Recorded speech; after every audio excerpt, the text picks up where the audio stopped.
just a house rules. There's a facilities in the corner of our hall. It's over there, and also fire exits again the entrance and also towards the right. And also starters are being served. Please help yourself and enjoy. Thank you.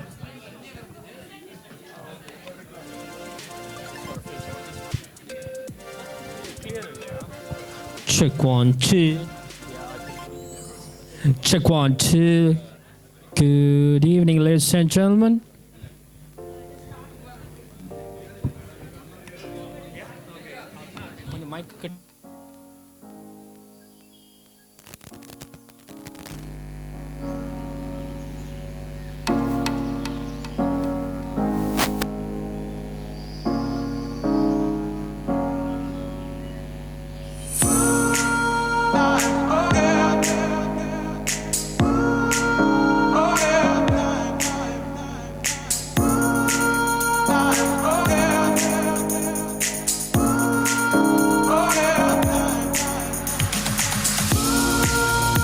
Check 1 2. Mic check. Check 1 2. Good evening, ladies and gentlemen. We warmly welcome everyone.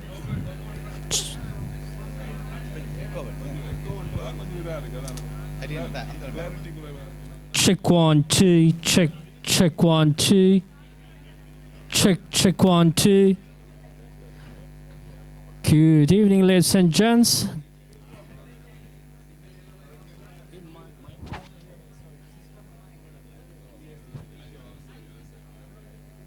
Check 1 2.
Checking 1 2 3.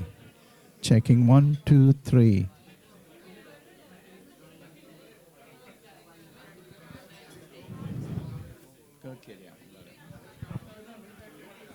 Check 1 2 3. Mic check 1 2 3. All right, so we need to.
ladies and gents.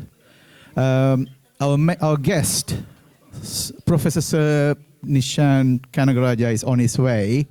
So can you please serve your starters and take a seat ASAP, if you don't mind? Thank you.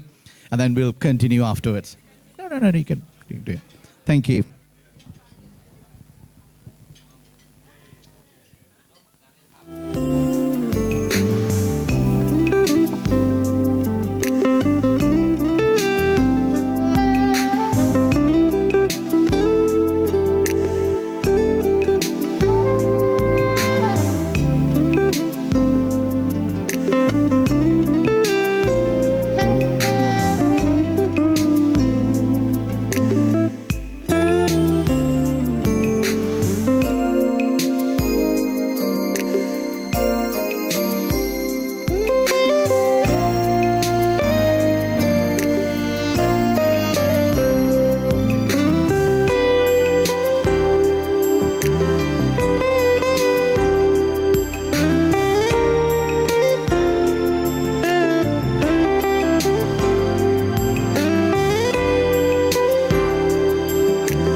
got a way of loving me, but I just just don't get it.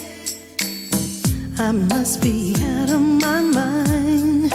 You got a way of holding me, and it's so dramatic. Sometimes I just wanna cry, 'cause it scares me, boy, when you get so close. And I'm feeling too many feelings. No, I never wanted to show I cared, so I lied to you. I lied to you. Don't go away and break my heart and leave me all alone. Don't go away and take my heart. What can I do? I'm losing you. Don't go away.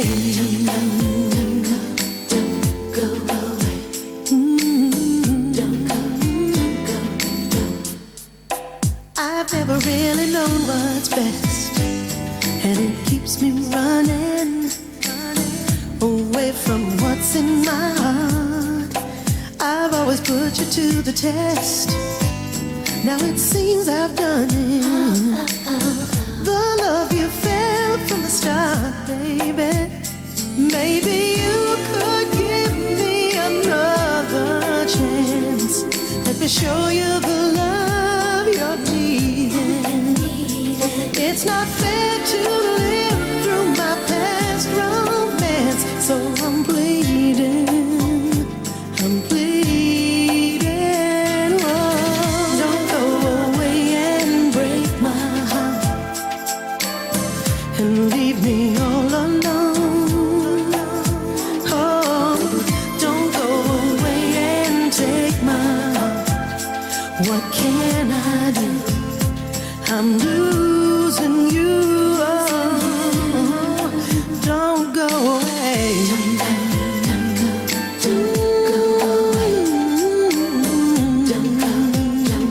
I'm losing you. Oh, oh, oh,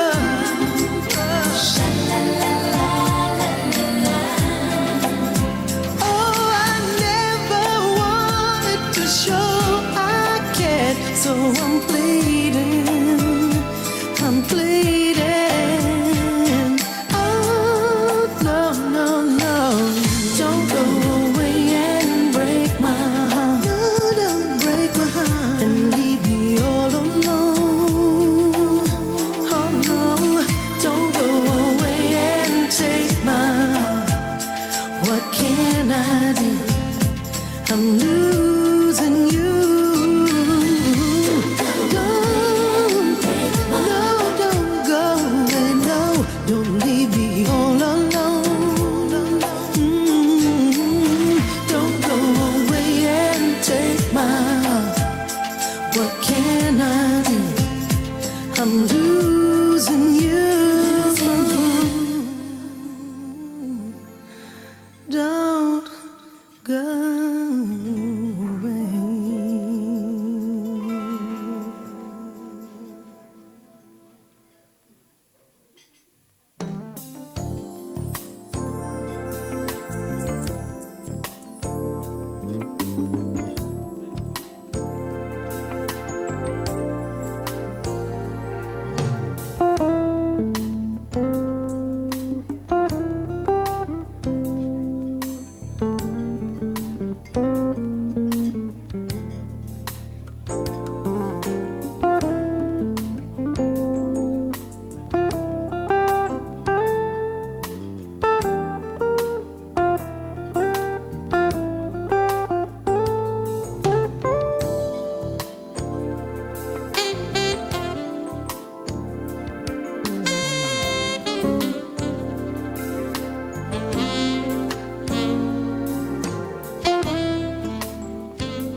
Ladies and gentlemen, this is the moment we're waiting for.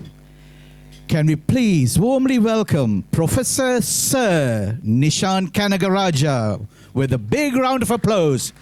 Welcome, welcome, welcome, Sir Nishan Kanagaraja.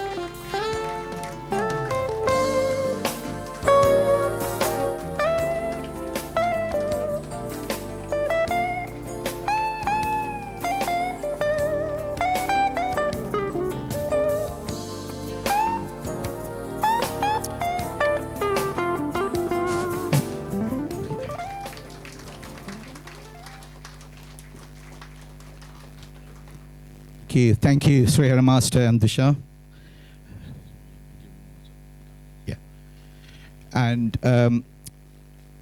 welcome, Sir Nishan and Lady Tabitha Kanagaraja and our SJC and CGC community to this felicitation ceremony. Today is all about Sir Nishan.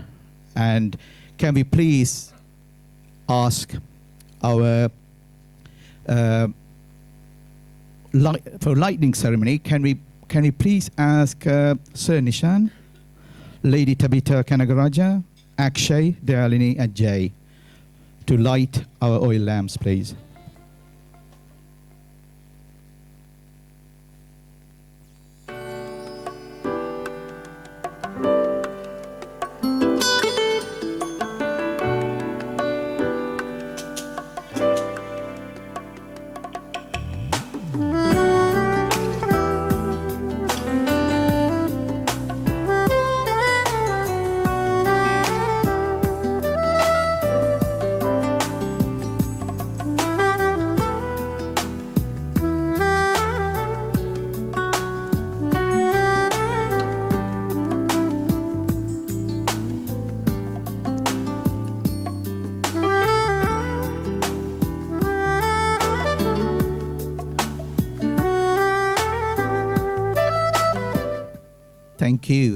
Thank you, everyone. And can you please take a seat, Sir Nishan and Lady Tabitha Kanagaraja? Thank you.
Right. Just to give a brief details of what's all about today. So we're going to start with a prayer in few minutes, and then it will followed by a welcome speech by our President Akshay, and then it's principals, SJC principals, remote address as well. Unfortunately, he couldn't be here.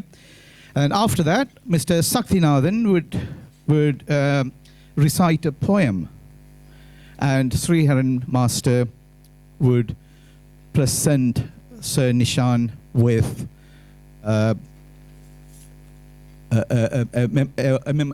memorandum. And after that, Professor Sivananthan, Mr. Lalisan, and Kumaresan will give speeches. Then memento presentation and eagerly awaited address by Sir Nishan. Finally, everyone can enjoy, and we'll have a tricky and challenging question and answer session with Sir Nishan with your dinner. And important one, please prepare yourselves for questions, and Sir Nishan is ready to answer all your questions. It doesn't have to be academic, by the way. It could be anything. So the floor is yours. You'll be asking the questions. Right. Shall we start with a prayer, please?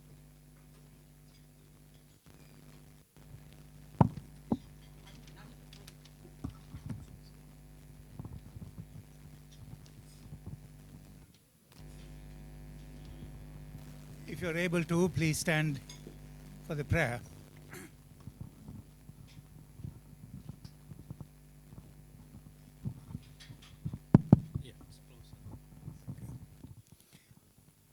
Gracious Lord, we ask you to bless this gathering of old boys and old girls of our two schools as we celebrate the high achievement of one of us, Sir Nishan Kanagaraja. He continues to multiply his talents as he offers the fruits of it to the neglected and needy as well as the able. Guide and support him as he continues to work for the benefit of all whose academic and social lives come under his care. Bless our schools with programs and educators dedicated to fostering virtues such as kindness, honesty, and empathy. May our students not only excel academically, but also grow into compassionate and responsible individuals. Grant our teachers the wisdom to impart these vital life lessons. Let our schools be places where character education is woven into the very fabric of daily life, shaping our students into citizens who contribute positively to society, as Sir Nishan has demonstrated. We pray for a spirit of innovation and creativity to thrive within our schools. Bless our educators with the ability to inspire curiosity and critical thinking in our students. May our schools be incubators of new ideas where innovation is encouraged and creativity is celebrated. Grant our students with confidence to explore, experiment, and push the boundaries of knowledge. Finally, Lord, bless every one of us assembled here, and bless the work of the organizers of this splendid event and the food we are about to enjoy. Amen.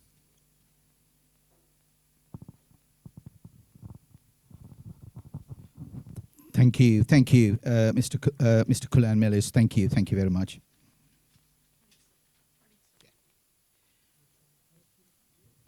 Right. The next one on the agenda is our college songs. So this is a test for your memory for everybody, including Sir Nishan. Thank you.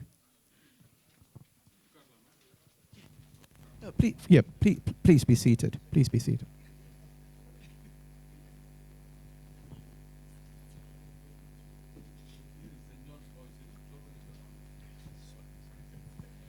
Can everyone be upstanding for the college songs? Thank you.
Indeed, over you take your right.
Thank you. Thank you, everyone. Thank you.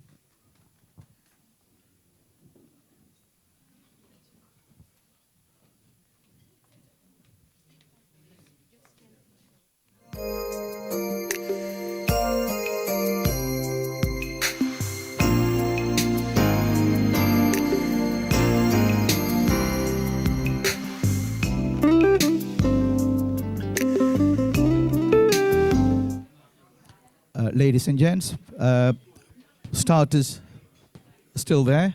Please help yourselves. And there's plenty out there. Come and help yourself. Thank you.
got a way of loving me, but I just don't get it.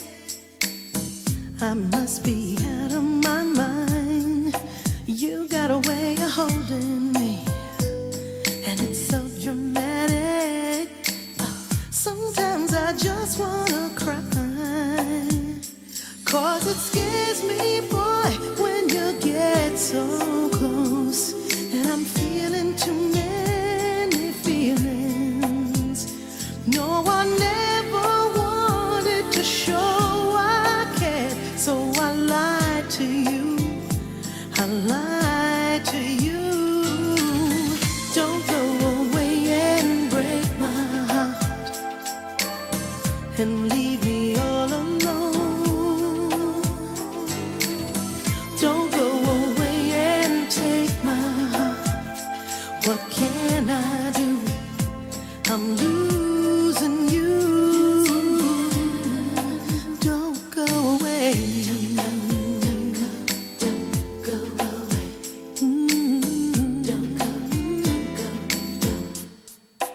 I've never really known what's best, and it keeps me running away from what's in my heart. I've always put you to the test. Now it seems I've done it. The love you felt from the start, baby. Maybe you could give me another chance. Let me show you the love you're needing.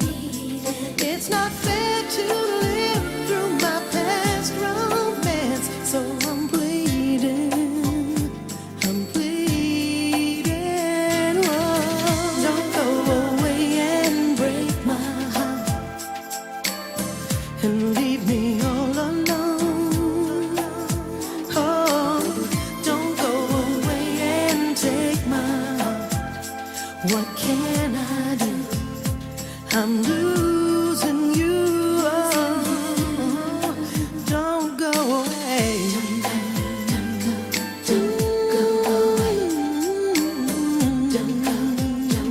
I'm losing you. Oh,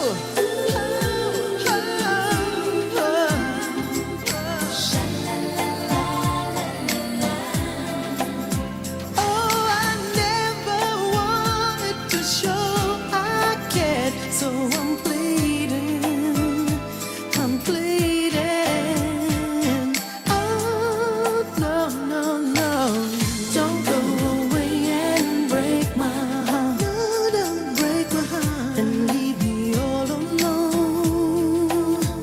Oh, no. Don't go away and take my heart. What can I do? I'm losing you. Don't, no, don't go away, no. Don't leave me all alone. Don't go away and take my heart. What can I do? I'm losing you. Don't go away.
Hello, hello. Hi, everyone. Hope you had a relaxing meal, well, semi-meal, starters. And shall we get on with our program? So the next would be a welcome speech by our president, Akshay Atmadandan. Can you please come to the stage, please? Thank you.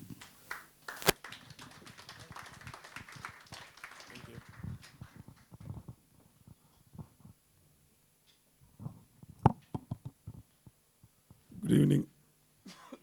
Sorry, I'm having a bad throat, so sorry about my voice. Good evening, distinguished guests, respected Jonians, well-wishers, and my dear friends. It is with immense pride and great pleasure that I warmly welcome you all to this truly special evening as we gather to honor and celebrate an exceptional individual, our very own Professor Sir Nishant Kanagaraja, on the prestigious occasion of his knighthood. This evening is not merely a celebration of a title, but a tribute to an extraordinary journey. Sir Nishant's remarkable achievements, exemplary leadership, and unwavering dedication to education and society have rightfully earned him this distinguished honor. His knighthood stands as a powerful testament to a lifetime devoted to excellence, service, and meaningful impact. As President and Vice Chancellor of the University of Leicester, Sir Nishant has led with vision, integrity, and purpose. Under his stewardship, the university has continued to flourish, while his personal values and commitment have inspired countless individuals across different communities and generations. On behalf of CSJPPA UK, I extend a heartfelt welcome to our honored guest, Sir Nishant, his esteemed family, and to all our attendees who have joined with us this evening to make this occasion a memorable one. As we begin tonight's program, let us come together in admiration and appreciation to honor a truly deserving Knight of Distinction. Thank you all for being here, and I wish you a wonderful and memorable time. Thank you.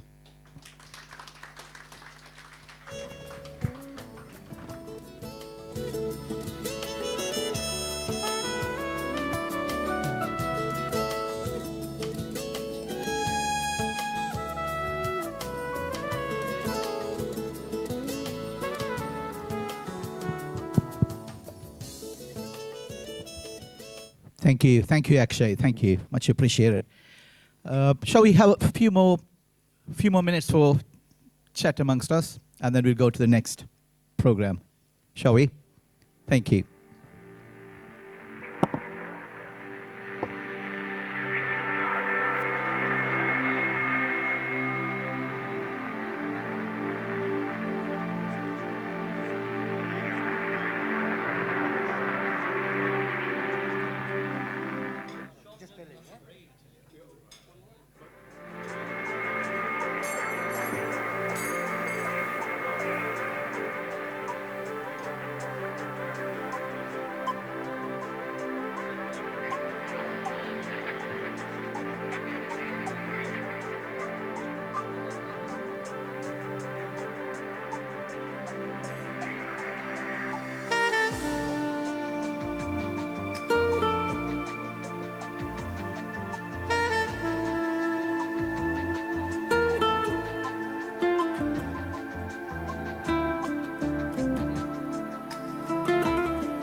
Okay.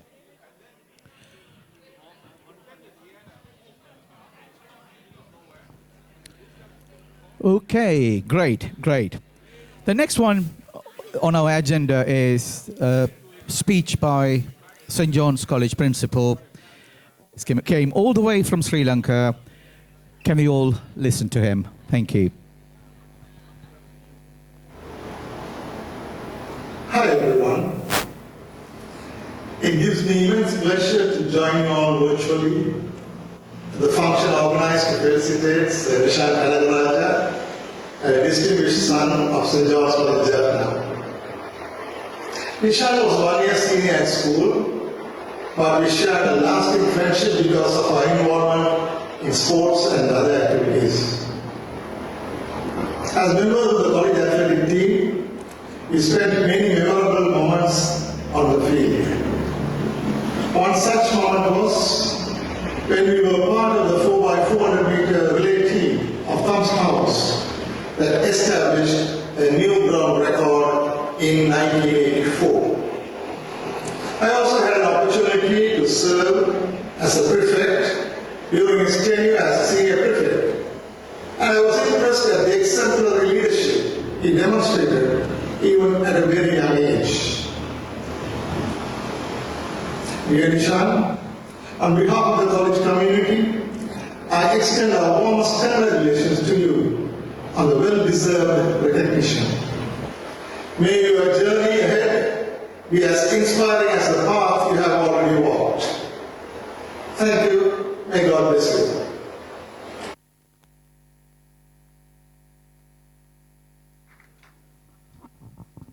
Wow, that was great. Great. Thank you. Thank you, everyone, and thank you, sir. Next item on our program is a poem will be read by Mr. Saktidasan. Mr. Saktidasan, can you please come onto the stage? Thank you.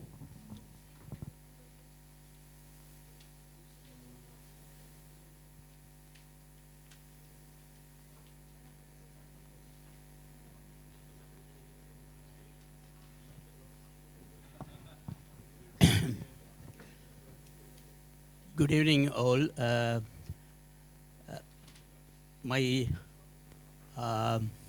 very proud of our district, Sir Nishan Kanagaraja. I can still remember your father, who was a teacher to me, and it's a very, very nice time, and I'm very proud to stand here and deliver this poem for you. Thank you very much, everybody. Greetings to all. This poem is presented on behalf of Jaffna Jonians 5280 Club. We meet once every month for union, and we do some good charity work as well among us. And we are very proud to present this on behalf of our group. Thank you very much. I will just, you must excuse if anybody doesn't know Tamil, it's going to be in Tamil.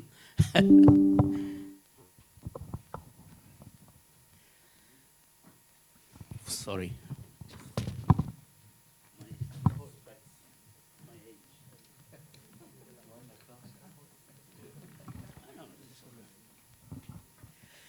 நிஜத்தின் நாயகர் நிஷான் கனகராஜா. ஈழத்தின் வடபுலத்தில் யாழ்நகரின் மைந்தனிவர். நித்தியத்தின் நெறியனும் நிஷான் கனகராஜா. எளிமையில் பிறந்தவர், எளிமையிலே வளர்ந்தவர். ஏற்றமிகு வாழ்விருந்தும் எளிமையையே தாங்குபவர். ஆசிரியையின் கருவிலே அன்பெனும் ஒளி பெற்றவர். அறிவெனும் அகநிலாவை அருமையாய் ஏற்றியவர். பரியோவான் கல்லூரியின் பன்முகத்திறன் மாணவர். படிப்பிலும் விளையாட்டிலும் பரிசுகள் பல பெற்ற வீரர். வாழ்வினை கடும் சவால்களை வீரமுடன் எதிர்கொண்டு தடைகள் பல தாண்டி வந்து தனதடி பதித்தவர். புலம்பெயர்ந்த பாதையிலே புதிய உலகம் கண்டவர். புகழுடன் வாழ்வமைத்து பரியோவான் பெருமை சேர்த்தவர். பட்டங்கள் பல பெற்றவர், பதவிகள் பல கண்டவர், திட்டங்கள் பல தீட்டிய திசை மாறா செயல் வீரர். லெஸ்டர் பல்கலைக்கழகத்தின் துணைவேந்தர் பதவியிலே துடிக்கின்ற ஏதிலிகள் கல்விக்கு துணை நின்று ஒளி தருபவர். தான் நீட்டிய வெற்றிகள் பல தன்னலமாய் மாறாமல் தடைகள் சூழ்ந்த சமூகத்தினை தாங்கி உயர்த்தியவர். எம்மினிய இளையோரே, இவரை எடுத்திடுங்கள் உதாரணமாய். எளிய பலர் வாழ்வுயர்த்த ஏற்றிடுங்கள் கடமைகளை. நாம் இன்று பெருமையுடன் நம்மவர் நிஷான் கனகராஜாவை தோழனென தாங்கி வைத்து தோள் தட்டி வாழ்த்துகின்றோம்.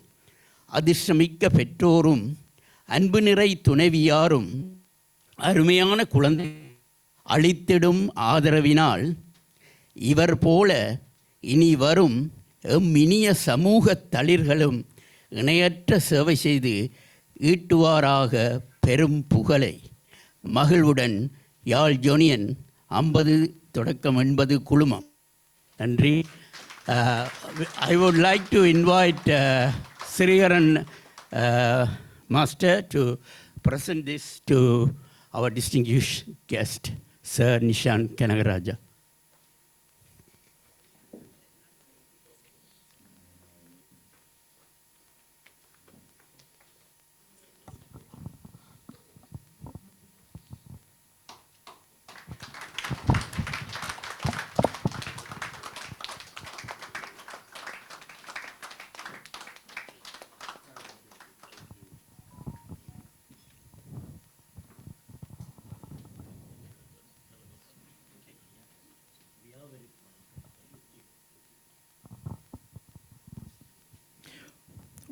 Wow, that was very, very beautiful.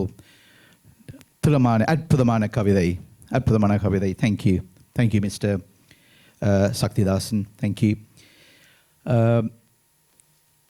What we would like to do next is, it's a speech by Sir Nishan's batchmate, Professor Sivamainthan Vidyanathan.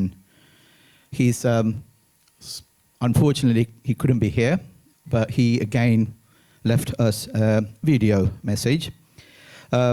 He is a prominent robotic and minimally invasive surgeon based in US, serving as the chief of surgery at Cambridge Health Alliance, which is called CHA, and an associate professor at Harvard Medical School. Another professor, Sir Nishan. Here we go. It's a true privilege to celebrate with you one of our own, Sir Nishan Kanagaraja.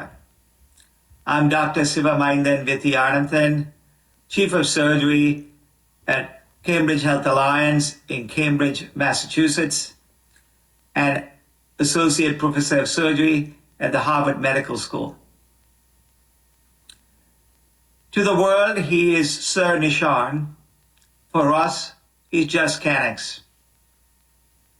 I've known Canix since 1985, when I joined his class as a 6th grader. Even then, there was something unmistakable about him. He was purposeful, he was steady, and quietly impactful. My most meaningful activity with him was serving as his deputy senior prefect in 1985-1986. Those days in Jaffna were very difficult. Outside the school, there was disorder, there's no hope, and lack of clarity for the students. Inside our school at St. John's, we had a certain sense of normalcy. We had classes that went on time. We had discipline. We had purpose. We had clubs. We have opportunities for leadership. In this environment, Nishan emerged. No, he excelled. He excelled as a senior prefect, as a leader of many organizations, and captain of 5 teams. But most importantly, he believed education was the ultimate equalizer. His belief took him from Jaffna to Cambridge, then Bristol to Leicester. Now, as a global leader, he brings his belief of equal opportunity in education for the underserved, the immigrant population, and refugees. His positions have only enhanced his belief. Even when the knighthood was offered to him, he did not think for himself, but he thought how this might inspire others. My dear Johnians, Sir Nishan reminds us, the greatness is not about where you come from. It is how you persevere, how you serve, and how you lift others along the way. Sir Nishan, we are proud of you. We celebrate with you. And we are so thankful that your work has been recognized. Congratulations, and thank you for having me in your celebration.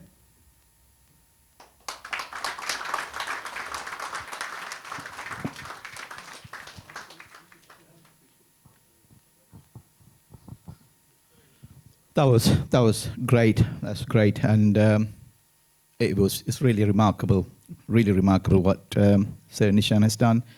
I knew him as a Nishan Anna. Now I have to call him Sir Nishan. That's good. That's good. I'm proud of it. The next on our program list is another video message by Mr. Lalisen Chandramaulisen. He's from our 89 batch, and he's currently the principal of Kopai Technical Training College. Let's listen to that. Thank you. வணக்கம். உலகநாயகன், சகலகலா வல்லவன் இப்படியான பெயர்களை ஒரு திரை நட்சத்திரத்திற்கு சொல்லி அழகு பார்க்கலாம். அது நிஜம் கிடையாது. உண்மையிலேயே இந்த பட்டங்கள் யாருக்கு அடைமொழியாக வரும் என்று கேட்டால், எங்கள் சென்ட் ஜோன்ஸ் கல்லூரியினுடைய மைந்தன், இன்றைக்கு உலக நாயகன், சாதனை தமிழன், சகலகலா வல்லவன் என்று நாங்கள் அன்போடு அழைக்கின்ற அண்ணன் நிஷான் கனகராஜா அவர்களுக்கே இது பொருந்தும். நான் இப்பொழுது நிற்கும் இடம் வில்லியம்ஸ் ஹாலினுடைய பழைய முகப்பு வாயில். இந்த வில்லியம்ஸ் ஹாலிலே தான் நான் முதலாக நிஷான் அண்ணரை சந்தித்தேன். அப்பொழுதெல்லாம் யாழ்ப்பாணத்திற்கு டட்சன் என்கின்ற கார் நிசான் என்கின்ற பெயரிலே மாற்றம் பெற்று வந்திருந்தது. அந்த பெயர் கவர்ச்சியோ என்னவோ தெரியாது, எனக்கு அவருடைய பெயரிலே ஒரு ஈர்ப்பு. கனெக்ஸ் என்பார்கள், நிஷான் என்பார்கள், இப்படியெல்லாம் அழைக்கின்ற பொழுது எனக்கு இந்த அண்ணரை பார்க்க எனக்குள்ளே ஒரு புலகாங்கிதம், அவரை போல நாங்களும் வர மாட்டோமா என்கின்ற ஒரு உத்வேகம். பேராசிரியர் சர் நிஷான் கனகராஜா அவர்களுடைய வாழ்க்கையிலே ஒரு முக்கிய திசை மாற்றத்தை ஏற்படுத்தியவர் என்றால் எங்கள் கல்லூரியினுடைய முன்னாள் அதிபர் C.E. ஆனந்தராஜன் அவர்களை தான் சொல்வேன். அவருடைய காலத்திலே அது ஒரு பொற்காலம் என்று கூட குறிப்பிடுவார்கள். எத்தனையோ பேர் எத்தனையோ உயர்வுகளை தொட்டிருக்கிறார்கள். சார் என்கின்ற பட்டத்தை யாழ்ப்பாணத்திலே பலர் பெற்றிருக்கிறார்கள். சார் முத்துக்குமாரசாமி, சார் பொன் ராமநாதன், சார் பொன் அருணாசலம், சார் வைத்திலிங்கம் துரைசாமி, இவர்கள் எல்லோரும் காலனித்துவ ஆதிக்கத்தின் கீழ் இருந்த கால பகுதியிலே அந்த சார் பட்டத்தை பெற்றிருக்கிறார்கள். ஆனால் இன்றைக்கு சமகாலத்திலே சார் பட்டத்தை எடுத்த எங்கள் நாட்டவர்கள் வரிசையிலே ஒரு சிலரை தான் குறித்து காட்ட முடியும்.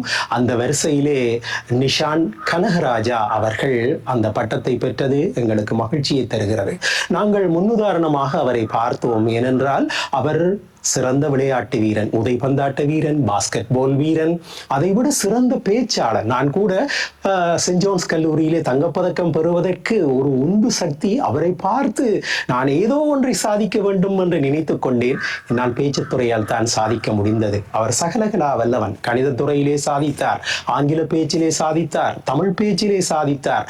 அதைவிட உதைபந்தாட்டம், வலைப்பந்தாட்டம், மெய்வல்லுனர் வீரன் என்று எல்லாம் எத்தனையோ துறைகளில் அத்தனை துறைகளிலும் அவர் சாதித்தார். அத்தகைய பெருந்தகைக்கு நண்பர்கள், பழைய மாணவர்கள் ஒன்றிணைந்து பாராட்டு விழா எடுப்பது மிகவும் மகிழ்ச்சியை தருகிறது. ஒரு பரியுவான் கல்லூரியினுடைய பழைய மாணவனாக புலகாங்கிதம் அடைந்து எங்கள் முன்னவர் மூத்தவர், நாங்கள் எல்லோரும் முன்னவர் மூத்தவர் என்றால் அண்ணன் என்று சொல்வதுதான் வழக்கம். இன்று அவர் பேராசிரியர் சர் நிஷான் கனகராஜா கனெக்ஸ் அண்ணருக்கு என்னுடைய மனமார்ந்த நல்வாழ்த்துக்கள். நன்றி, வணக்கம். இது இங்கிருக்கின்ற இளையோர் சார்பில், பழைய மாணவர்கள் சார்பில் என்னுடைய பணிவான வாழ்த்து. நன்றி, வணக்கம்.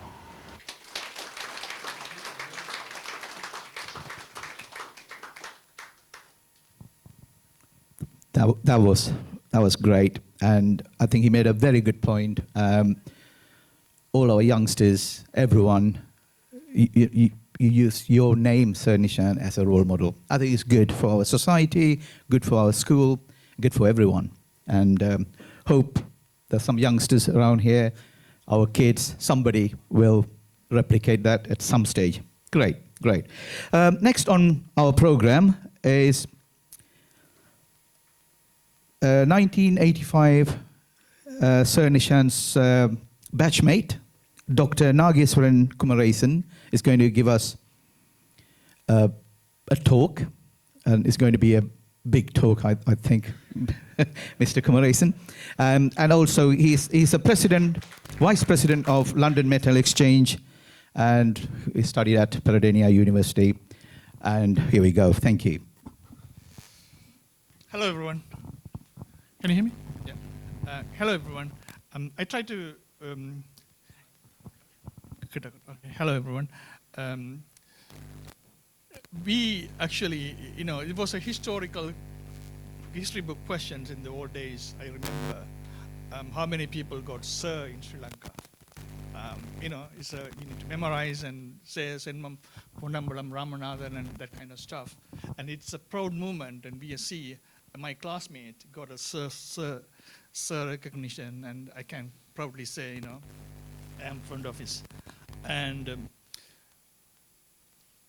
this celebration, we are celebrating from St. John's and Sindukuli girls, but it's broader than that. It is broader from a Tamil community point of view, and it's also beyond that. Even Sri Lankans are celebrating this. It's a big achievement. As a classmate, we are extra joy on this recognition, actually. And the King Charles actually recognized his talent in 2025, 2026. And but St. John's recognized him 40 years ago as a senior prefect. So his talent was well recognized. That means St. John's provided the platform. St. John's provided the opportunity and opportunity to people to shine.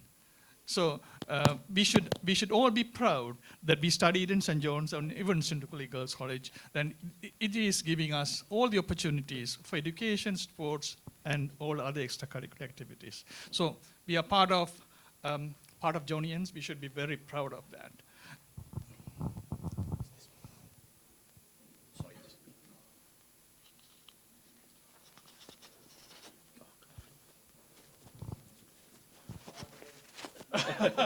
Sorry. Okay. If it is long, I will forget everything. Sorry. So we should all be proud of being St. John's, and so it's a product of St. John's. I think he will not disagree that St. John's provided the platform for him to develop all the skills, not just education and sports, but also the leaderships and people skills, people management skills, and everything. So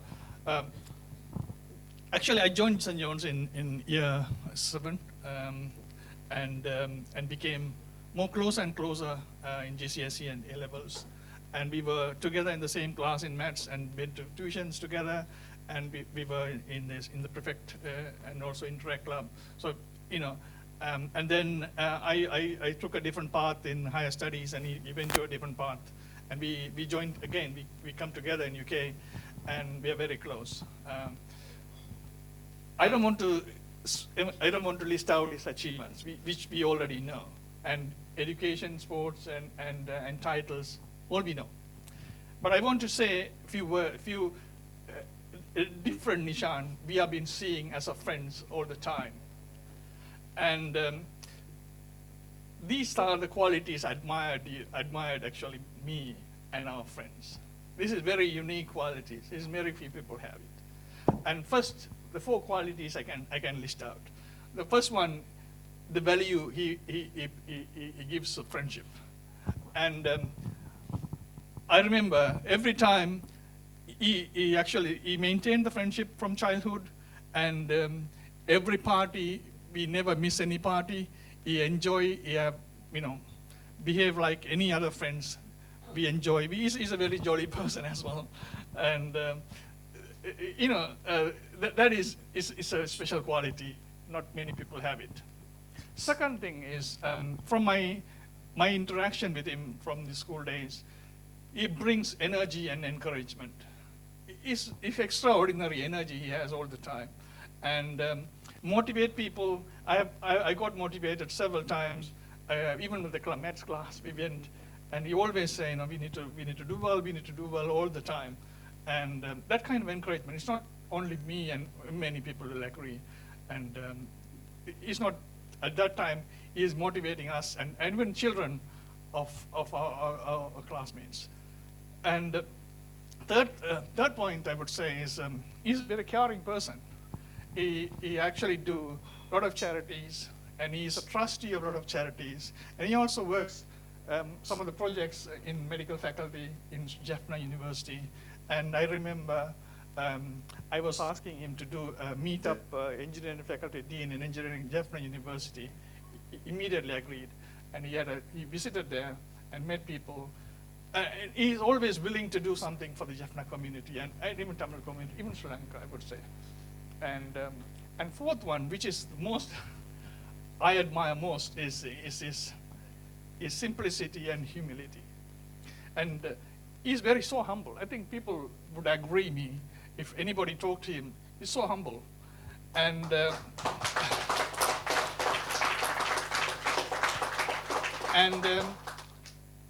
he very difficult. They rarely say no. He always say yes.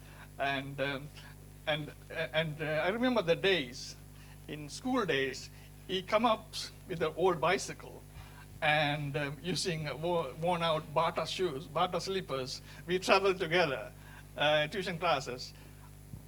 Very simple. And his lifestyle is very simple as even now. I think people will recognize if you behave closely with him. So he's a very simple person.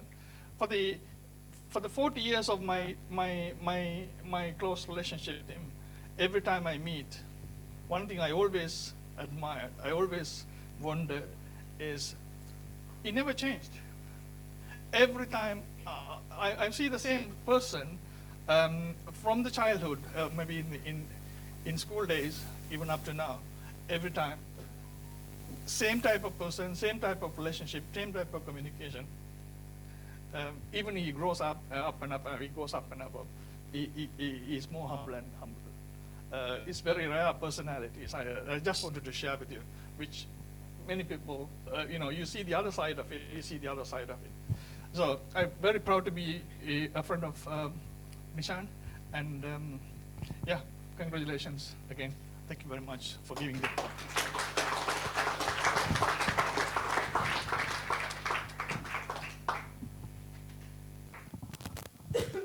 Thank you, Dr. Kumarasan. We were expecting a bit more in his school days. I thought you were going to tell how many times he went to Chundakli Girls' College, or he never went to Chundakli Girls' College. We were expecting that, Dr. Oh, well done. Great. The next one is on our list is, Sir Nishan Kanagaraja, can you please come to the stage? And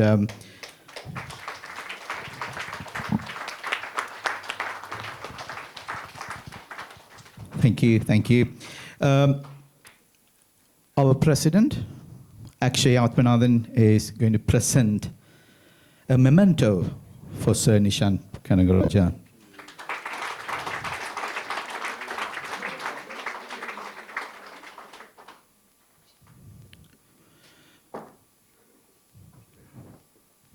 Great. Sir Nishan, can you please stay here? Because everyone is waiting to hear. Oh, sorry. No, you go first.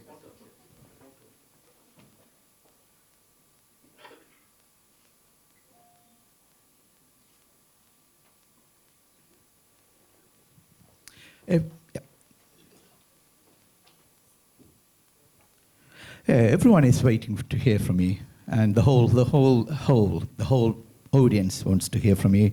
So I'm going to pass the mic to you, Sir Nishan. Over to you. Thank you. Good evening, everyone. It's so nice to be here this evening with you. Before I say anything, can I thank you all for coming? You given up your Saturday evening to be here to honor me in this way, so I truly appreciate it. So thank you very much for so many of you turning up this evening. Can I also thank the old boys of St. John's and the old girls of Chindukuli for organizing this event. I know I organize many events. I know a lot of work goes behind the scene to get an event like this run successfully.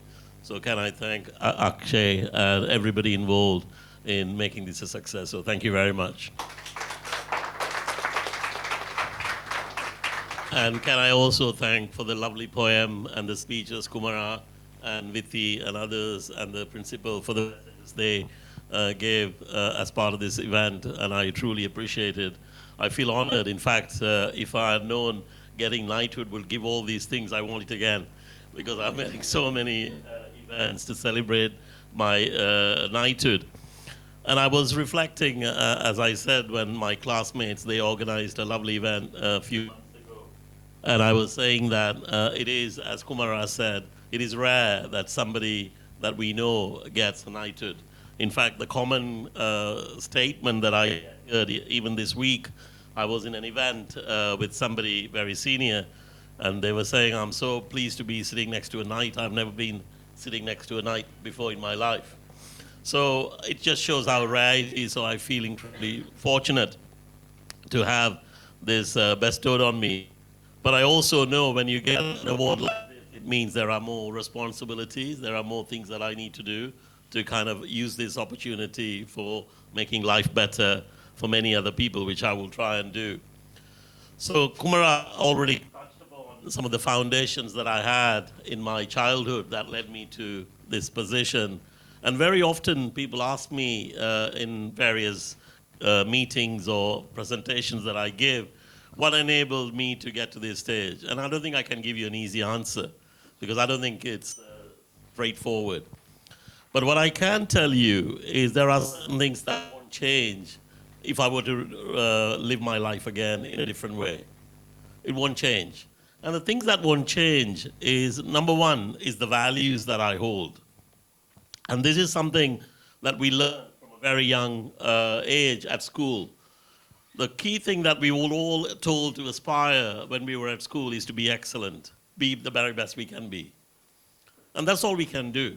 Everybody has different talents, and as you saw, many of my classmates are all doing well, and many Johnnians and girls are also doing well. That is because when we were young, we were told to aspire to be the very best. But also, we were told it's not just about education. Life is more than education. Life itself is education. And there are things that you learn by actual living, by working with people, by doing things together. Those are the skills that we learned when we were very young. And that's what helped me to get to this position. Those skills hasn't changed. Even now in my role as Vice Chancellor, that's what I do. I have to motivate teams. I have to set a direction. I have to get the very best from the people that work for me. And that started at a very young age. And I think that's why many of the Johnnians and many of the old girls and old boys are doing extremely well, although I'm very fortunate to be here, have this celebration. But I can tell you, and I'm sure you all know, there are so many people doing extremely well in this country and abroad.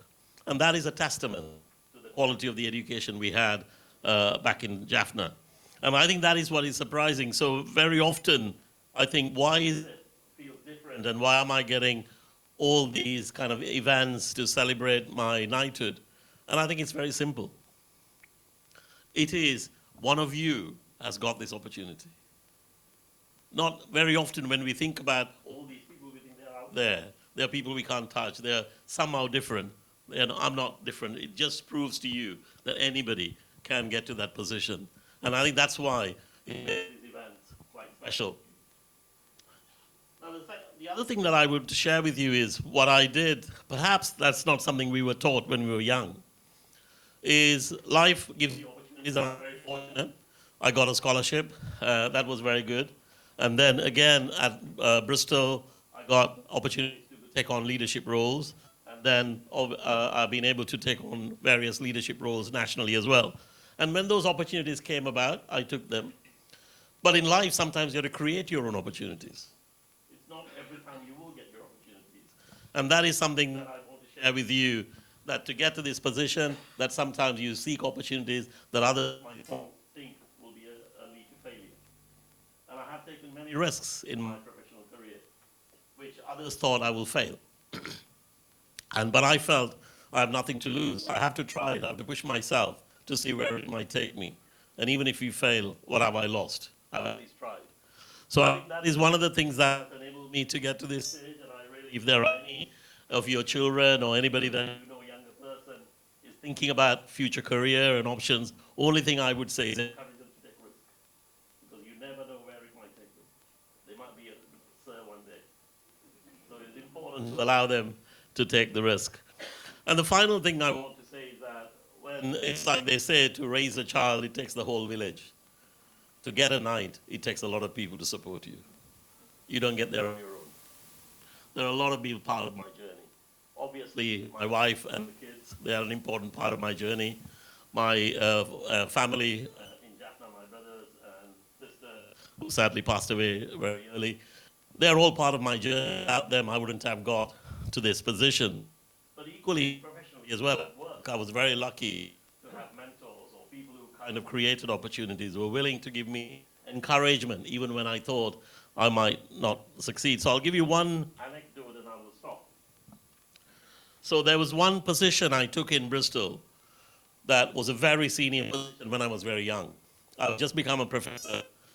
And at the university, there was a very senior position called Dean of Research, and that is for the whole of engineering.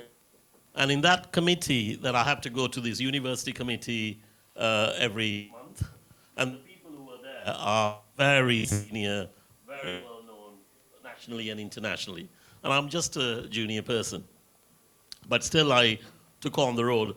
They're so accomplished, sometimes they speak in Latin. I wouldn't even understand what they're talking about, because it's that very old-fashioned academics. And the first three meetings I went, and the first meeting I went and I thought, this is going to be hard. The second meeting I went and I thought, I'm trying to find my place here. I'm not saying anything, and what they're saying I'm not understanding. It was a very, and by this time I'm a professor in my discipline. And the third meeting I came home and told my wife, after this meeting, I think I'm going to step down. I don't think it's not for me. I'm not able to compete at that level. The way they speak, they're talking very complex English. They're talking about things that I don't understand. Perhaps I've taken this on early. Maybe I need to step down. And it's just by chance that I was on a plane with the person who chairs that meeting. And I was saying to him, I don't think I'm adding much value. I think I might need to step down. And this is the reason I'm telling you, is there are different types of leadership and different ways you engage in a forum. And he said, why are you saying that? You shouldn't. We think you're doing a great job. And I said, I don't say a lot. Others are speaking very eloquently. They're speaking sometimes in complex issues that I don't understand. And also they seem more experienced than I am. He said, you don't say a lot in meetings, but when you say something, we listen. And that's what made a difference. And I said, okay, I'll stay on. Because very often we judge people by what we see on television, what success looks like. You have to talk all the time. You have to bang on the table. You have to shout and scream. But that's not. Everybody has a different style. What people appreciate is your contribution, not how you do it. And that's why I stayed on. Otherwise, I would have stepped down. So the reason I'm telling you is that very, very often when people ask me, what is the true good leadership? I think the leadership is different. Everybody is different. It just depends on what contribution you make and how that is received and how you make a difference to the community that you lead. As long as you do that, then you're doing a good job. So the reason I'm telling you is that if you ask many people about my leadership, they will not tell you that I speak a lot in meetings. They will not say that, oh, he speaks in very complex Latin or English. But that's not because I'm obviously coming from Jaffna, I'm not used to that. But it is what they will tell you is I'll do my very best. So again, I want to share with you, whatever you do, do your very best. You don't know how the others are receiving the contributions you make. And that will take you far in life. That's what ultimately matters. And finally, everything I've done, I will do it again, whether I get a knighthood or not. So you do it not for knighthood. So one of the reasons that everybody in the university and people who know me is surprised is that this is not something I aspire to. This was not in my plan. I was not planning to be a sir one day. I just want to do a good job. And when you do that, the rest take care of itself. Thank you very much for giving me the opportunity. Have a good night. Thank you very much.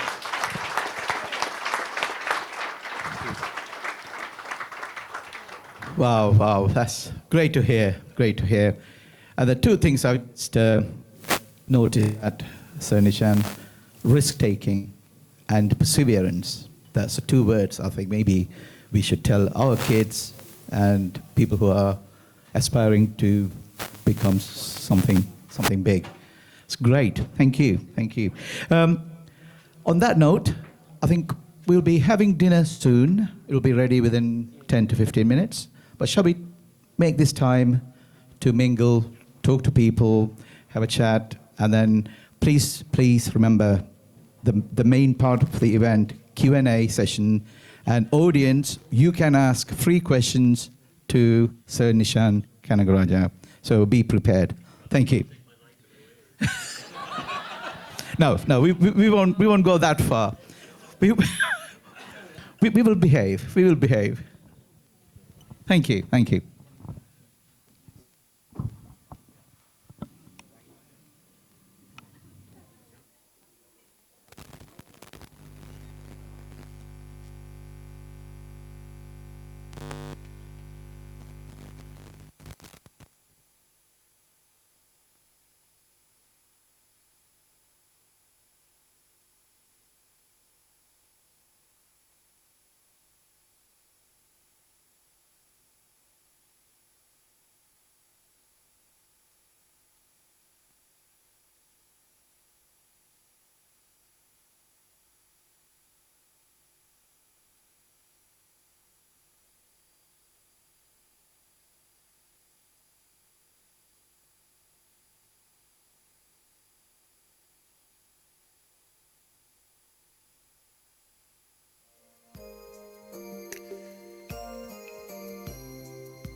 got a way of loving me, but I just don't get it.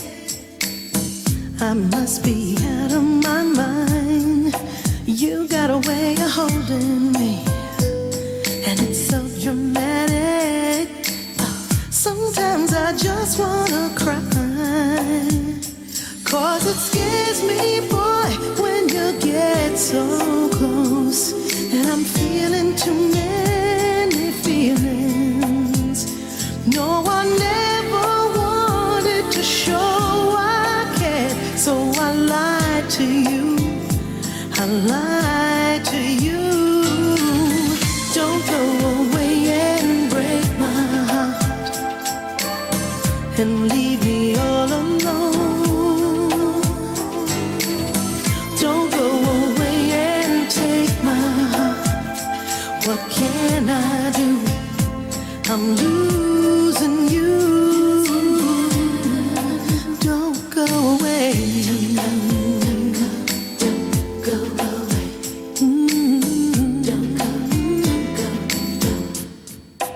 I've never really known what's best, and it keeps me running away from what's in my heart.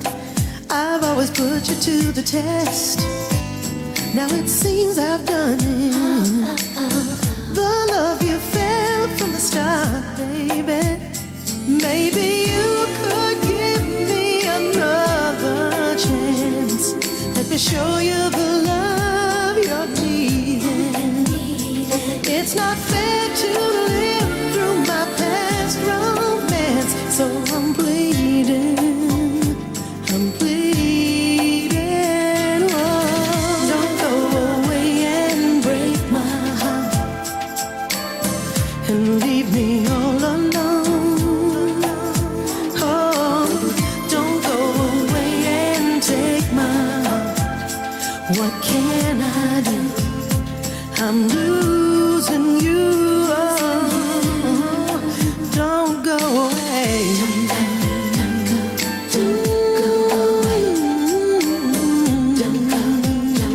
I'm losing you.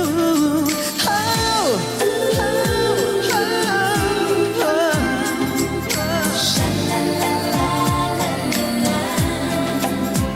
oh, I never wanted to show I cared, so I'm pleading, I'm pleading. Oh, no, no, no. Don't go away and break my heart. No, don't break my heart and leave me all alone. Oh, no. Don't go away and take my heart. What can I do? I'm losing you. Don't, no, don't go.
Ladies and gentlemen, the dinner is ready.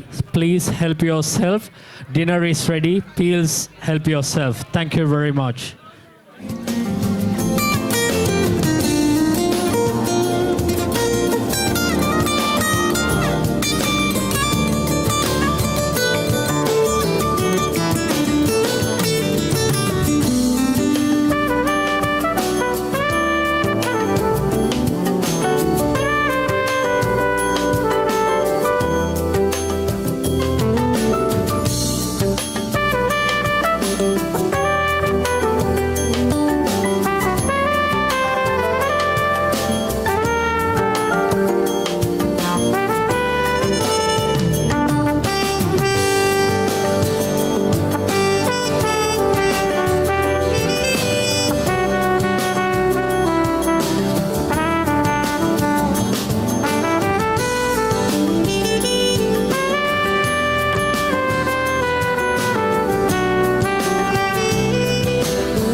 that takes you higher.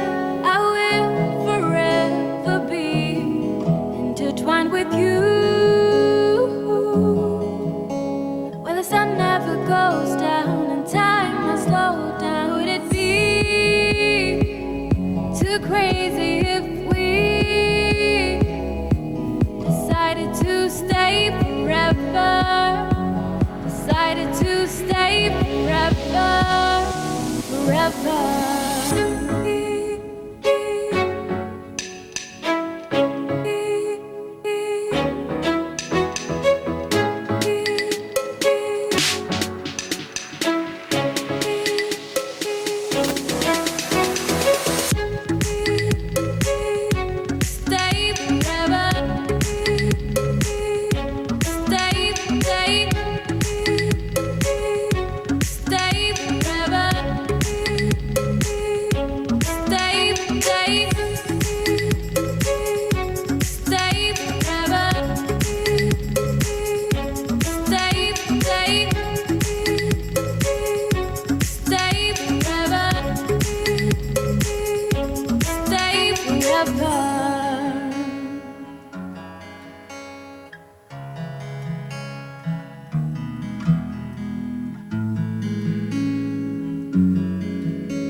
Crazy if we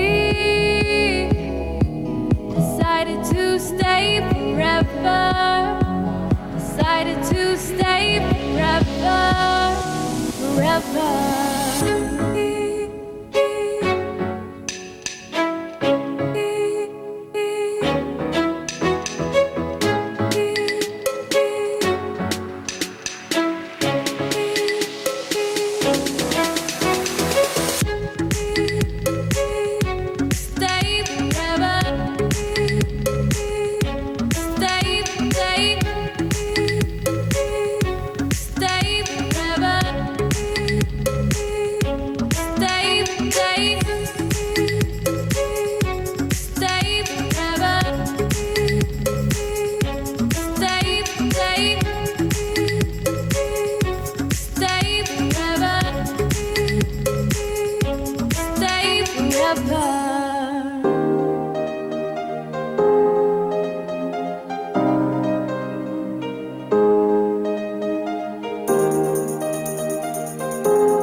Thank you.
Look at those palm trees dance.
Look at those palm trees dance.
You gotta put your past behind you. Look, kid, bad things happen, and you can't do anything about it, right? Wrong! When the world turns its back on you, you turn your back on them. That's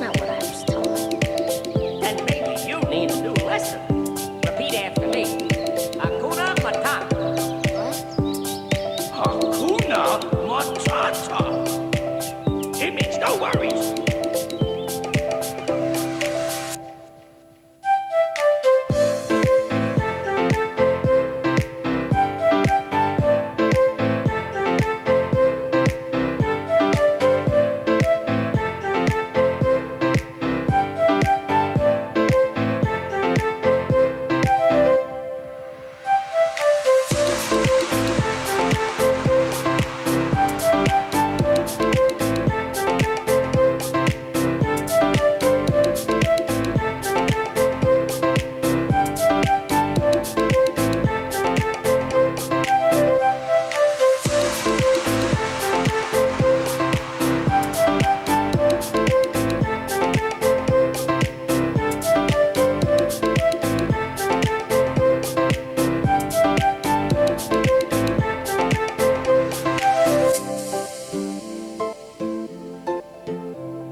Repeat after me.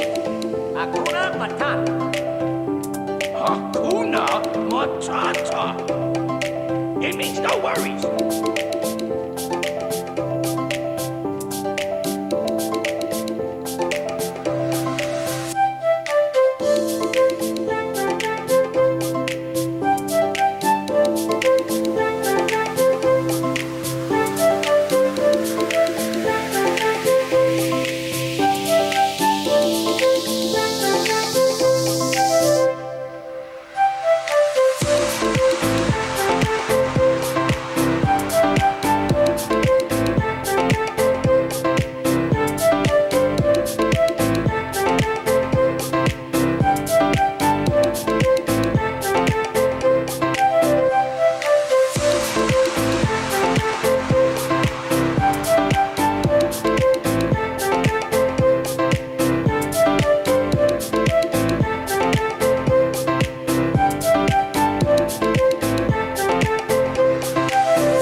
Check.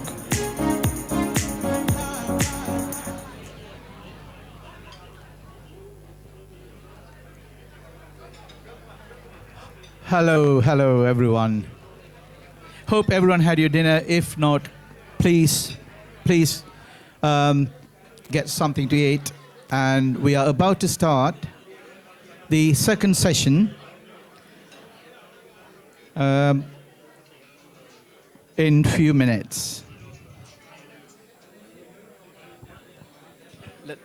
Let people sit down.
Hi, everyone. Can we please take our seats?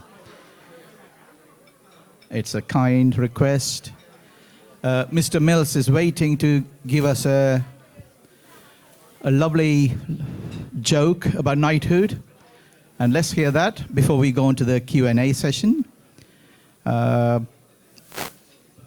Please take your seats.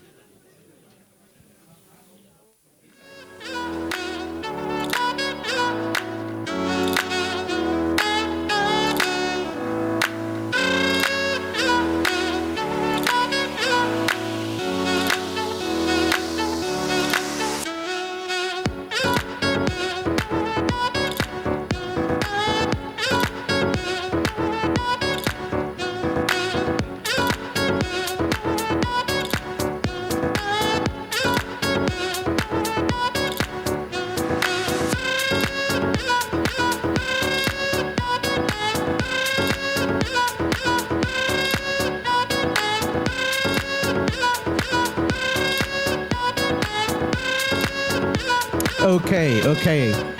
Let's start with, can we welcome Mr.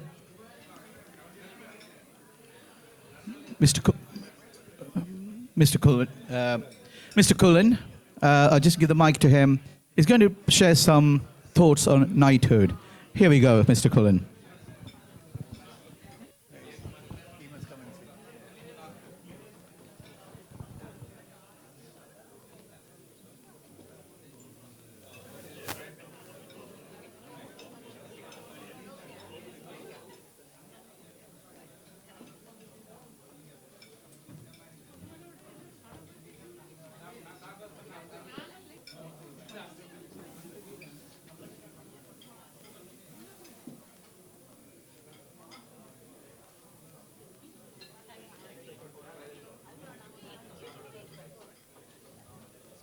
Questions, are you?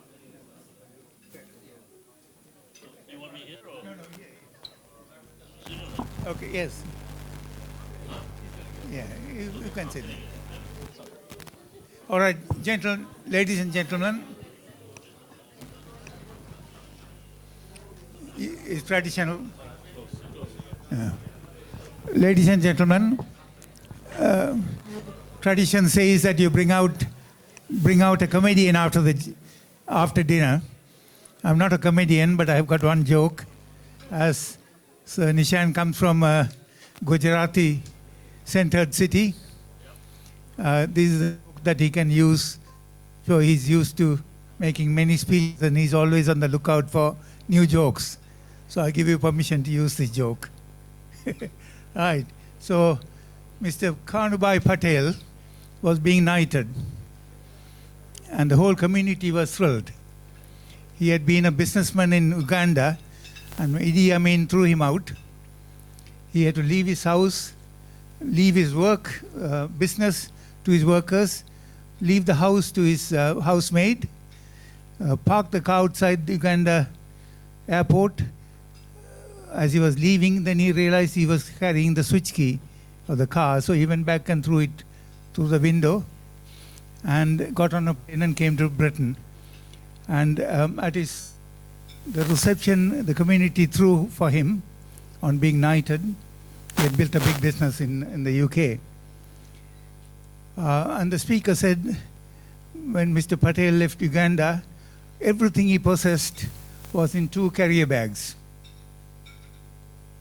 He left everything behind, 2 carrier bags. And everyone was full of awe, you know. A man with just 2 carrier bags had made millions. After the reception, no one asked him what was in the carrier bag. A little boy afterwards, went and asked him what was in the carrier bag. He said, don't tell anyone, $3 million in used notes.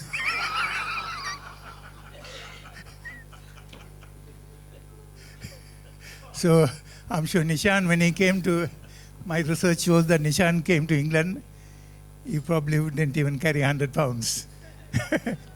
He came with only his background, his intellect, and his drive to succeed. But not only Nishan, but I'm sure everyone here from Sri Lanka who came left with no money at all. When I left, I had to queue up outside Central Bank to get £4 permission to bring £4 out. I up, and a friend brought $10 and asked me to buy Brian Allen shirts and send it back to him. In the 1970s, Brian Allen shirts were popular in Sri Lanka. Smuggled it in an aftershave lotion, guy didn't want to get caught. And the plane landed first at Karachi. We went to the toilet at Karachi, and there was a man asking for tips. After you come out, he put his hand out for tips. I gave him 50 cents because I had some Sri Lankan rupees. I don't know what he thought about that. So many here have come with nothing except their youth and a drive and some background information and some qualifications. So I hope we can use this joke in Leicester. So thank you. Now I pass it on.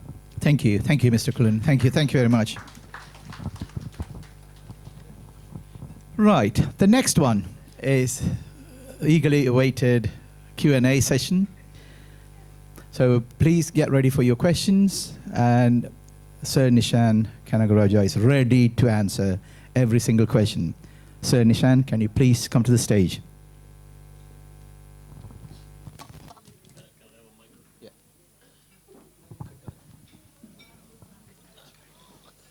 Before you ask the question, can I just declare 2 things?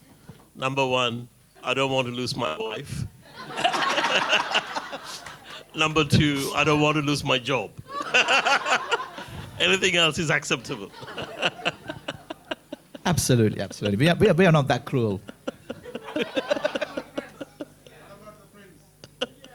No, they're all right. Right. Let's just start with Sir Nishan.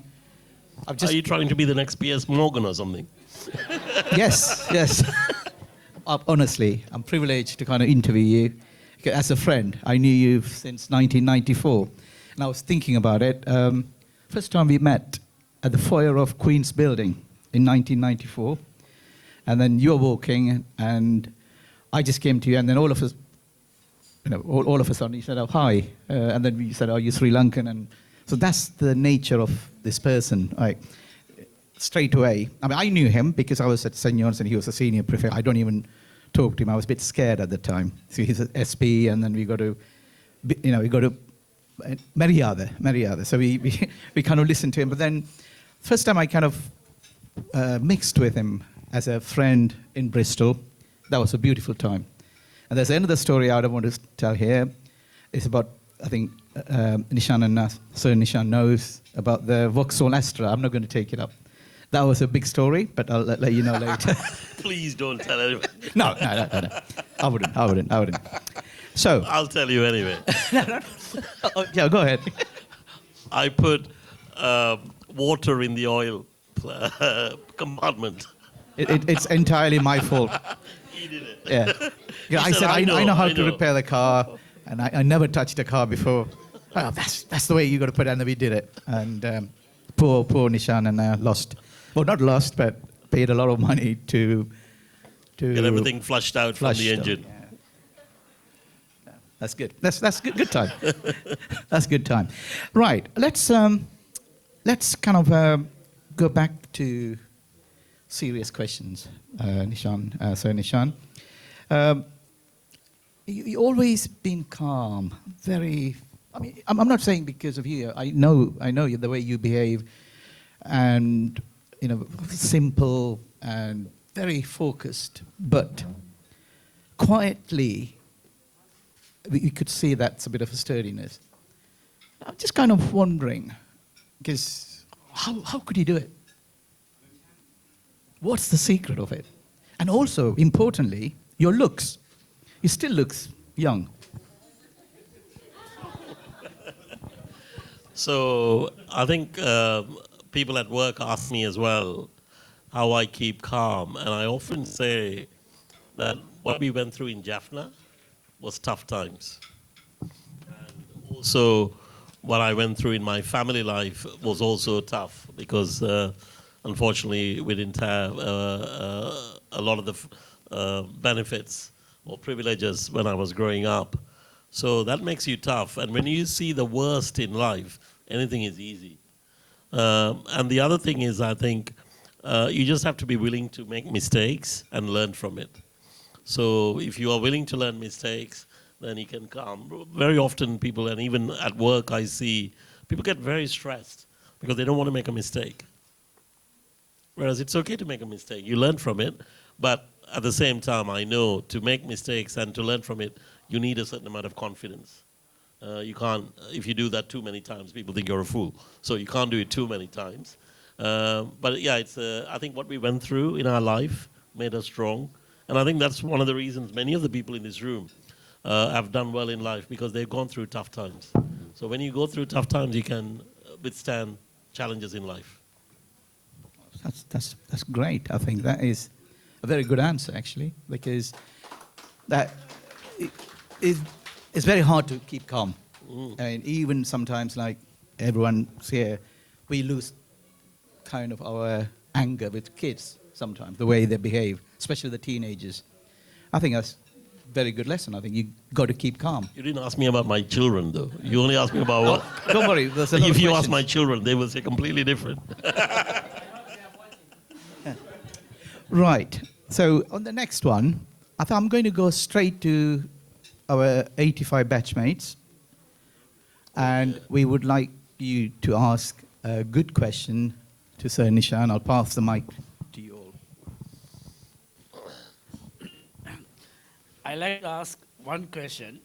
You are very calm, very humble person to all outside world. But we had to ask Mrs. Nishan, Lady Nishan, whether you are always calm at home. Go for it. That's a question for her. Because she's the only one who can answer the true answer for us.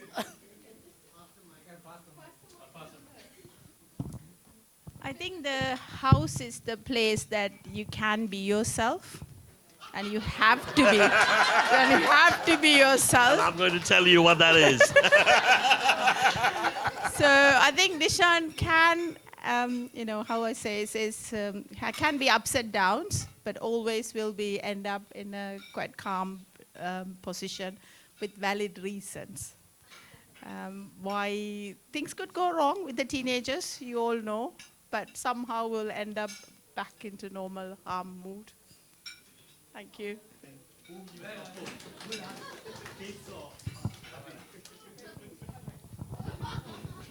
While I'm here, you can ask another good question.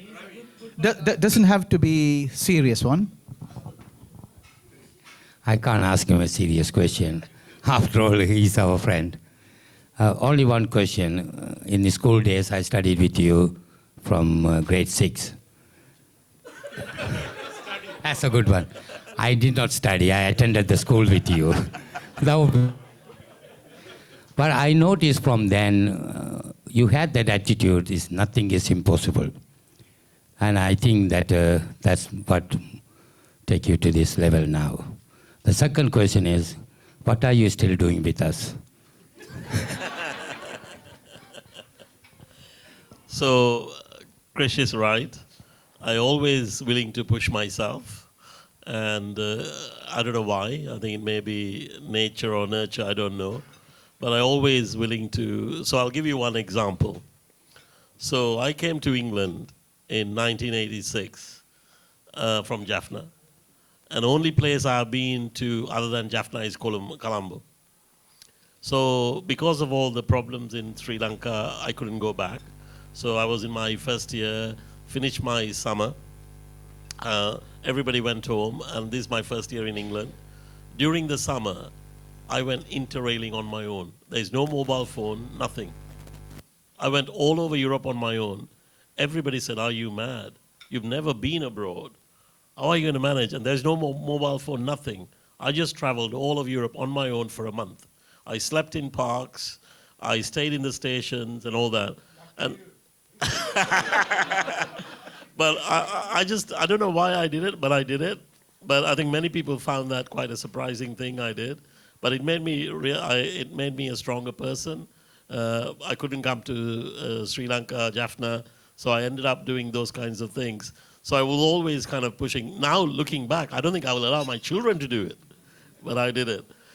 So I was always willing to take risks and try different things. In terms of being with my friends, that's what I enjoy. That's why I'm with you. Because even when I got the knighthood, the first thought that came to me is not going to get the palace to get my knighthood, is how I'm going to celebrate with my friends. That was the first thought.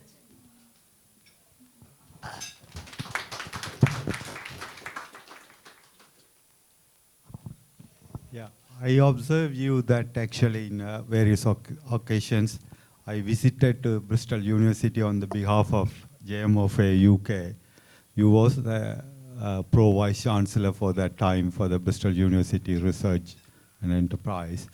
I noticed you mingle with everyone, including that there is no classification on the top level to the ground level. How do you keep on going your leadership skills? How do you tackle the thing? Because some people, they won't, if you are a vice chancellor, you won't talk to the cleaner. But you mingle with everyone. How are you? Are you okay? Because I observed personally. So your strategy of the leadership skills, could you tell a little bit? I think that for the youngsters, if they are here, it might helpful for your approach. Different people have a different approach. No, that's a great question, Ram. You're absolutely right. One of the things that people tell often about my leadership is that I talk to the cleaner, the porter, and to the top professor the same way, because they're all trying to do their job. They care about the organization. So I'll give you one example. So when I was in Bristol, the department that I led was very collegiate. The cleaners, the porters, they will do anything when my staff ask me to do something. So that was very well known. But then when I got my next promotion to be the dean of the faculty, I had to move to a different building. And in that building, everybody knew the porters and the cleaners are not very friendly, and they won't do anything extra because for whatever reason they didn't. So when I went to the other building, everybody said, Nishan, you're going to have a challenge because here everybody's very happy. You're going to this other building and there things are not the same.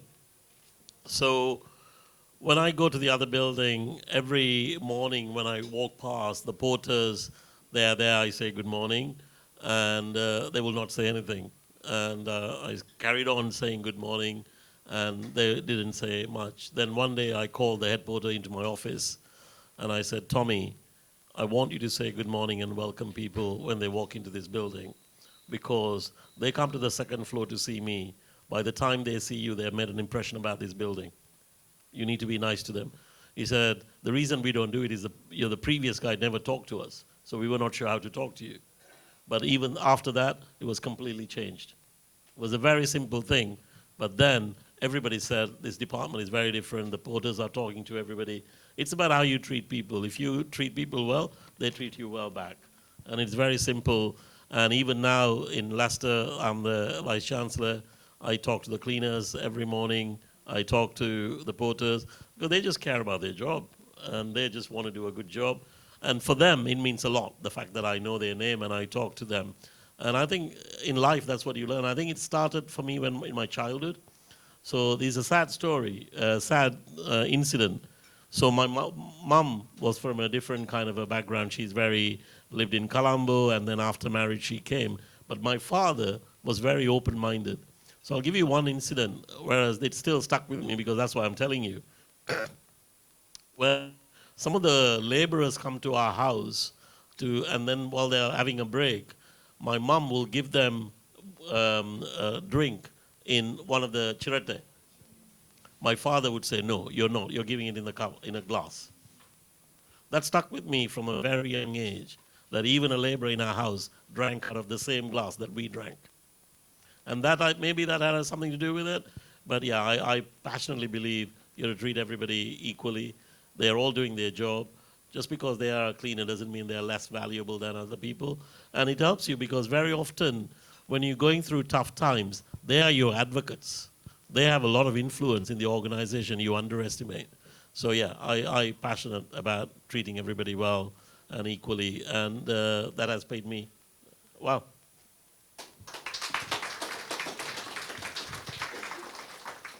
It's brilliant, brilliant. I think that is very good answer. That's the way it should be, I think. You're the sort of inspiration to the new management. That's the way it should be, because everyone works in a different company, and then sometimes we don't even know the CEOs. Mm-hmm. Hardly talk to CEOs because they're busy with meetings, right? Mm-hmm. So that's one thing to learn. Mm-hmm. The new CEOs or the new leaders who is going to be the next leaders in this room. That's great. That's great. Right, just one more kind of serious question, Sir Nishan. He's waiting to answer the question about what did I do with Chunduli girls. No. Yeah, but not now. No, towards the end maybe. But yeah, so I was thinking, like, what is in your world, and what is the most important idea that you've contributed, and why does it matter? You mean in academic life or in life in general? In your academic life. It's difficult to say. Right. So there's several. Because it's 40 years of my academic life. I can't pin it down to one contribution. But I'll give you one example. This is an example I give all my staff. So when I was a junior member of staff, so I did my PhD on hearing aids. My mother wears hearing aid. So when I did my PhD, I wanted to do something useful. Doesn't mean that other people are not doing useful PhDs. It's just me that I chose. So I decided to work on a problem. So people with hearing aids, if they go into a room with lots of people talking, the hearing aid is of no use. It amplifies everything. So I was trying to see whether we can do that. So that's what I was doing my PhD on. Anyway, that's fine. So when I got the job in Bristol, at the interview, they ask you questions about what's your research, and I talked about that. And then a few years later, about a couple of years later, my dean, who was the chair of the interview panel, said, oh, Nishan, there is another university in social sciences. They are trying to set up a new center on disability studies. And as part of that, they want somebody from engineering to come and give them a talk. And I can't think of anybody in engineering who can talk, but I remember you talking about hearing aids. So can you go and talk something about hearing aid? There is a fundamental problem. It is hearing and disability. Let's leave that for another, but this was about 20 years ago. So I said, okay, I was junior. The dean says, you go, I go. So I said, okay, I prepared some slides and prepared to go and talk. And again, similar to the example I gave earlier, I went to this meeting. They're all very senior people talking about social policy, politics, how the disabled rights and everything. And I'm just a young lecturer from engineering who prepared some slides about hearing aid and hearing deficiencies. But I'm quite proud of this. I'm telling you this because even at that young, I was only 26 at that time, 27. I prepared everything, but I stood up and said, I'm not going to give you my presentation because I don't think you're interested in what I got to say. But I'll just leave you with one thought. So very often in engineering, we design devices for the normal people. And then a few years later, we design something for elderly people. So the example I gave is we design mobile phones, make it smaller and smaller, and then later on, for the elderly people, we make a big phone with big numbers because they can't press, because it's they don't have the dexterity.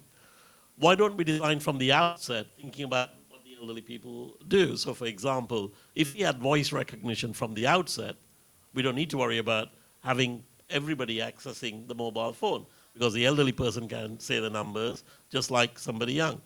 So again, I don't think they were interested. I sat down, and then somebody during coffee came and said, Nishan, I'm interested in working with you because I work with deaf people.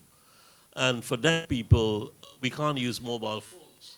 Mobile phones, we are told that if you want to communicate with a deaf person, use text. But that text is not our first language. Our first language is sign language. So I was the first one to work with deaf people to see how do you transmit sign language over a mobile phone. That's great, great. That's really good. That's really good. Just kind of, I was thinking on the same note. Now, you're being a knighthood now, and then you're a professor. So, what is the cost of being wrong at your level? Do you have to think twice before you say something, or you have to consider all the after effects, or you just be normal? Oh, massively. I have to think everything I say. Absolutely. I have to be very careful. One, because it affects my institution, and the second, it affects my job. So I have to be very careful, and I get asked lots of tricky questions, and I have to think carefully how I answer. Yeah. So that's the problem when you go up in life. So yes, as you go up in life, you get paid more, but that comes with a massive responsibility. Every move you make, every step you take, you have to be very careful. One slip, that can cost you. So that is absolutely right. I have to think carefully what I say, how I treat people, and I put in difficult conditions where people test me, and yeah, I have to learn to deal with that. God, yeah, I totally understand. That means I need to take 5 questions out here. But yeah, the next question is from Lucky Akka. Lucky Akka, would you like to ask that question?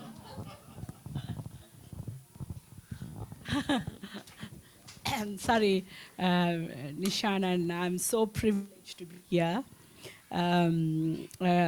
Growing up at the same time in Chunukli, you were at St. John's. I have witnessed you as a great leader in our church youth fellowship and at St. John's. So my question is, could you share with us some a meaningful moment or some fruitful moment from that time, during your school time, something that really shaped you or something that you will never forget, or from that school days? That's a difficult question, Lucky.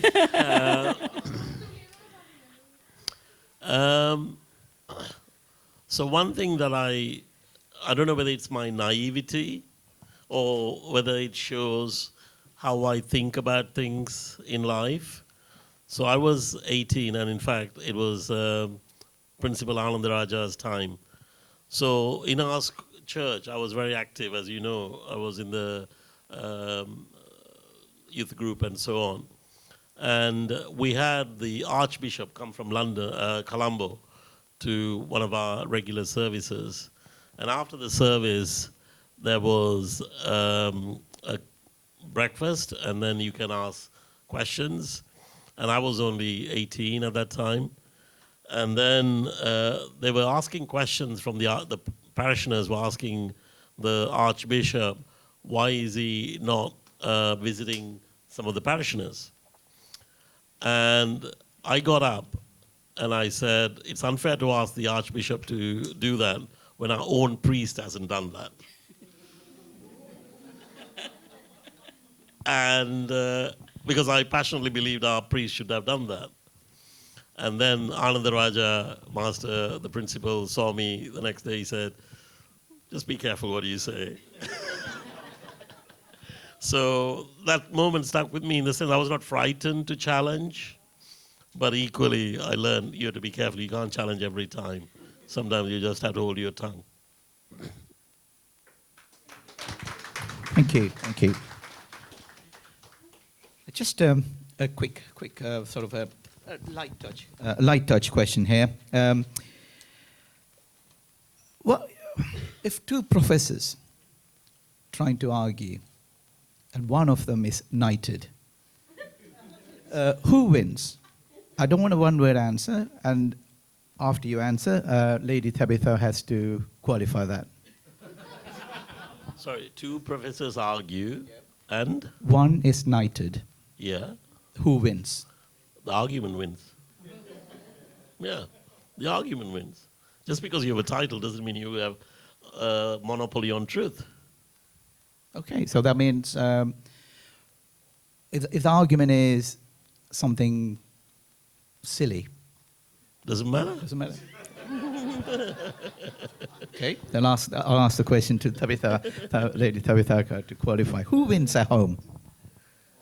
She wins all the time. She wins all the time. That's a different question now. Of course it's me.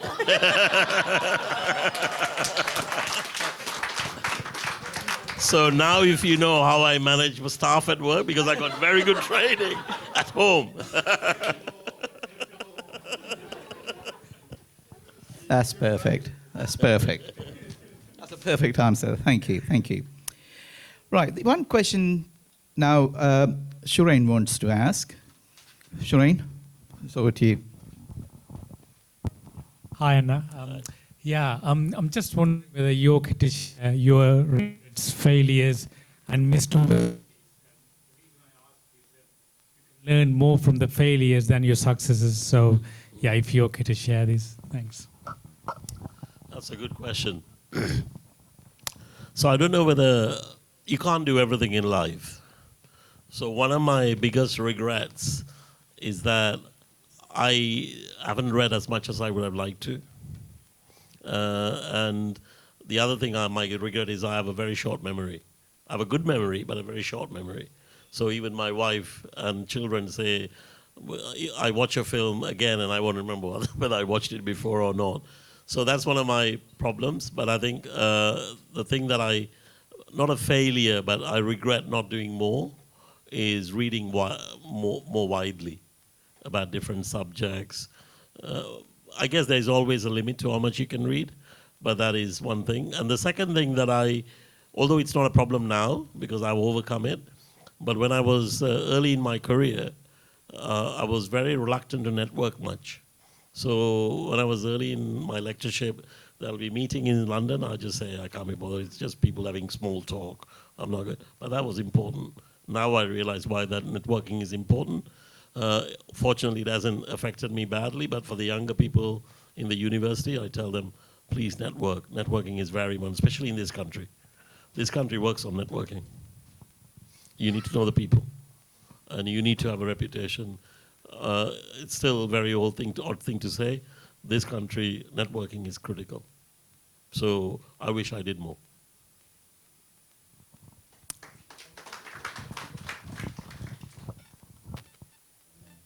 ask you, I know your background is Asian. Do you believe the field is level, i.e. compared to your colleagues, or you still have to feel you have to work harder? Oh, definitely. I've said this to my children all the time, and it applies to me. We have to work doubly hard. Absolutely.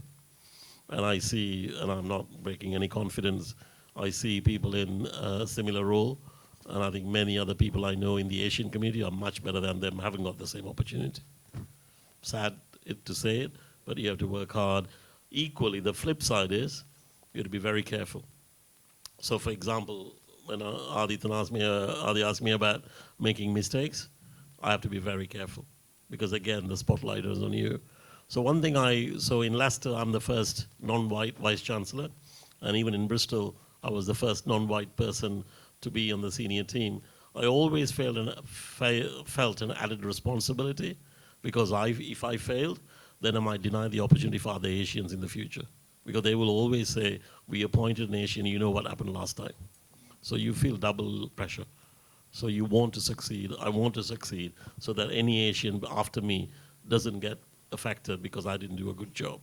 Hopefully it won't be that much in the future, but absolutely, the pressure is on. Everything I do, even simple thing with my expenses claim, I'm extremely careful. I won't cross the line in terms of what legally permissible, whereas I see lots of people doing things where it's questionable what they're doing. So you have to be absolutely careful because you don't want to give any room for criticism or somebody to pick that you're doing something wrong.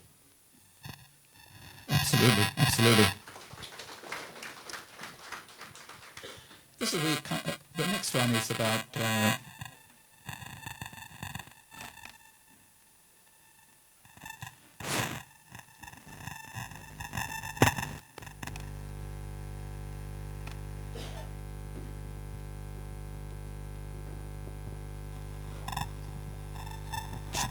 sorry about that.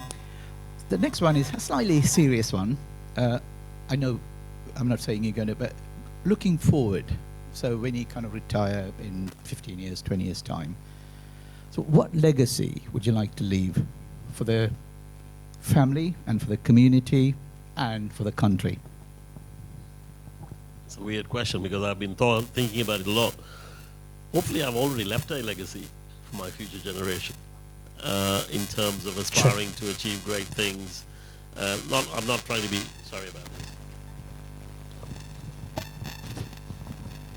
I'm not trying to be boastful, but I'm sure the reason you're all here is achieving a knighthood itself is a great legacy to leave behind. But for me, all these things give you the opportunity to do something more. So at the moment, I'm keen to see what I can do for Jaffna. So I'm in discussions with various people about what is my next big project in Jaffna. So I'm thinking about that. And similarly in Leicester, I'm thinking what kind of a legacy I want to leave for Leicester. And again, I have some ideas. So I'm always thinking, and similarly, I want to do something nationally as well for the UK. So I'm working on a number of projects on national level as well. So we'll see what I achieve, but hopefully my legacy is I would have done something for UK, something for Leicester, and something for Jaffna. Great, thank you. So, question from audience, anyone? Oh. What did it say for you? Yeah, I mean, in terms of developing you, I mean, would you be the same Nishan Kanaraja if you had gone to a different school? That's a great question again. It's difficult to answer without going to the other school. But I can tell you for sure, St. John's is a massive part of my success. It allowed me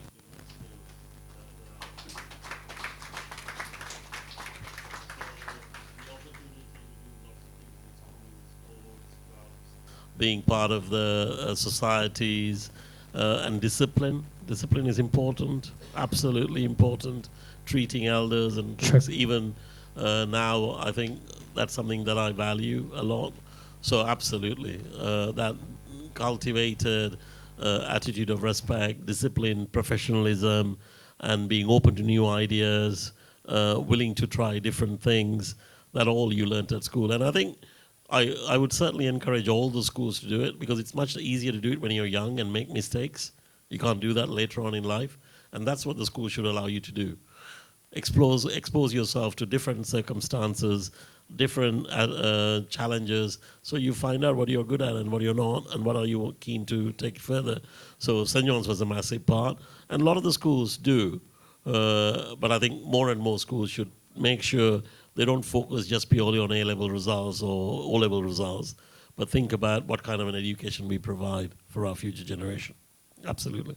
And that's, I think it's true, even in university I tell students, don't just get a good degree, try and network, try and join societies, because those are the skills that's going to get you a good job.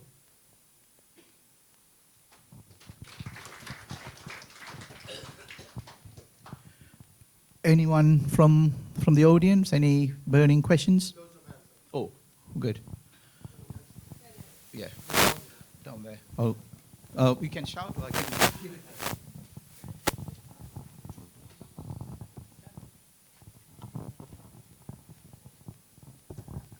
Hello, Madhya. Hello. I know Nishan. We were in the university in Cambridge, 1989 to 92. Yep. So yeah, we address each other by Madhya. Now he has become truly the Madhya, the name. So congratulations. Thank you. From the Cambridge days, I remember very well. Like very slim. So when every night he cooks, he will say, "Madhya, and I cook pandran butta vango." You go there. You see a lot of other friends from all the countries, Bangladesh, India, everybody will be there. We cook together and eat. So thank you again. It was a great meeting you. So one of the questions I have for you is, my career as well, I changed many places. So when you move from one career to the next in a different place, you lose your contacts. The seniors know you, the juniors know you, and it's a loss, right, moving from one place to other. But if you want to achieve in life, then you have to take the opportunity. So you yourself have moved from, from Cambridge to Bristol to Leicester and probably more as well. But how do you see it? I mean, how do you manage that, rebuild that relationship between the, the top team and the bottom team, and then, you want to prove yourself. So how did you do that? So yeah, I think that is one of the difficult part of moving from. It's a blessing and a curse. So the blessing, the curse in the sense, as you say, you lose the contact. But it's a blessing, they don't know anything about you. You go to a new place, so they have to start from scratch. So it is, you have to form new networks, new relationships. So, and I think the biggest challenge is who do you trust? Especially when you go up in leadership. That's when you need to be really careful. Who do you trust? Whose advice you want to value? So that takes time, but it's not simply, so I'll give you one example. So in my senior team, there are 12 people who I manage. They are the Pro-Vice Chancellor, the Finance Officer, and all that. And I know what I think of them and how well they work, but I judge them by what other staff tell me about them. So if the other staff say good things about them, for me, that's a good sign. Otherwise, it's called upward management. They're just managing me because I'm their boss. Whereas it's how they treat people below them. I use that to judge them. So that's how I decide who I want to trust, who I want to keep close to me. So yeah, it takes time, but you just need to think, how do you form the opinions in the first place? But I think it's doable. I think one of the nice things about the jobs we do is every job you meet new people. That's what is interesting about the work.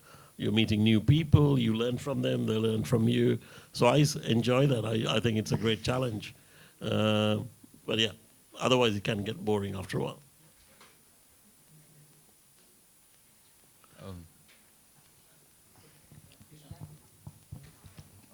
As AI is getting more and more capable, and youth graduate unemployment is hitting levels near the 2008 financial crisis, what impact do you think that'll make on young people's decisions to go to university or not?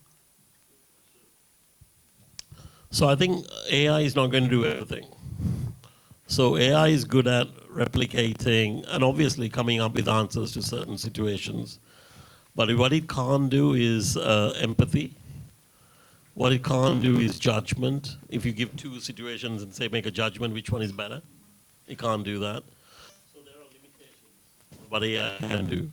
So what we need to do is to understand where AI is useful and where AI has limitations. I don't think this is working, but I hope you can hear me. So it's knowing when to know where the barriers are.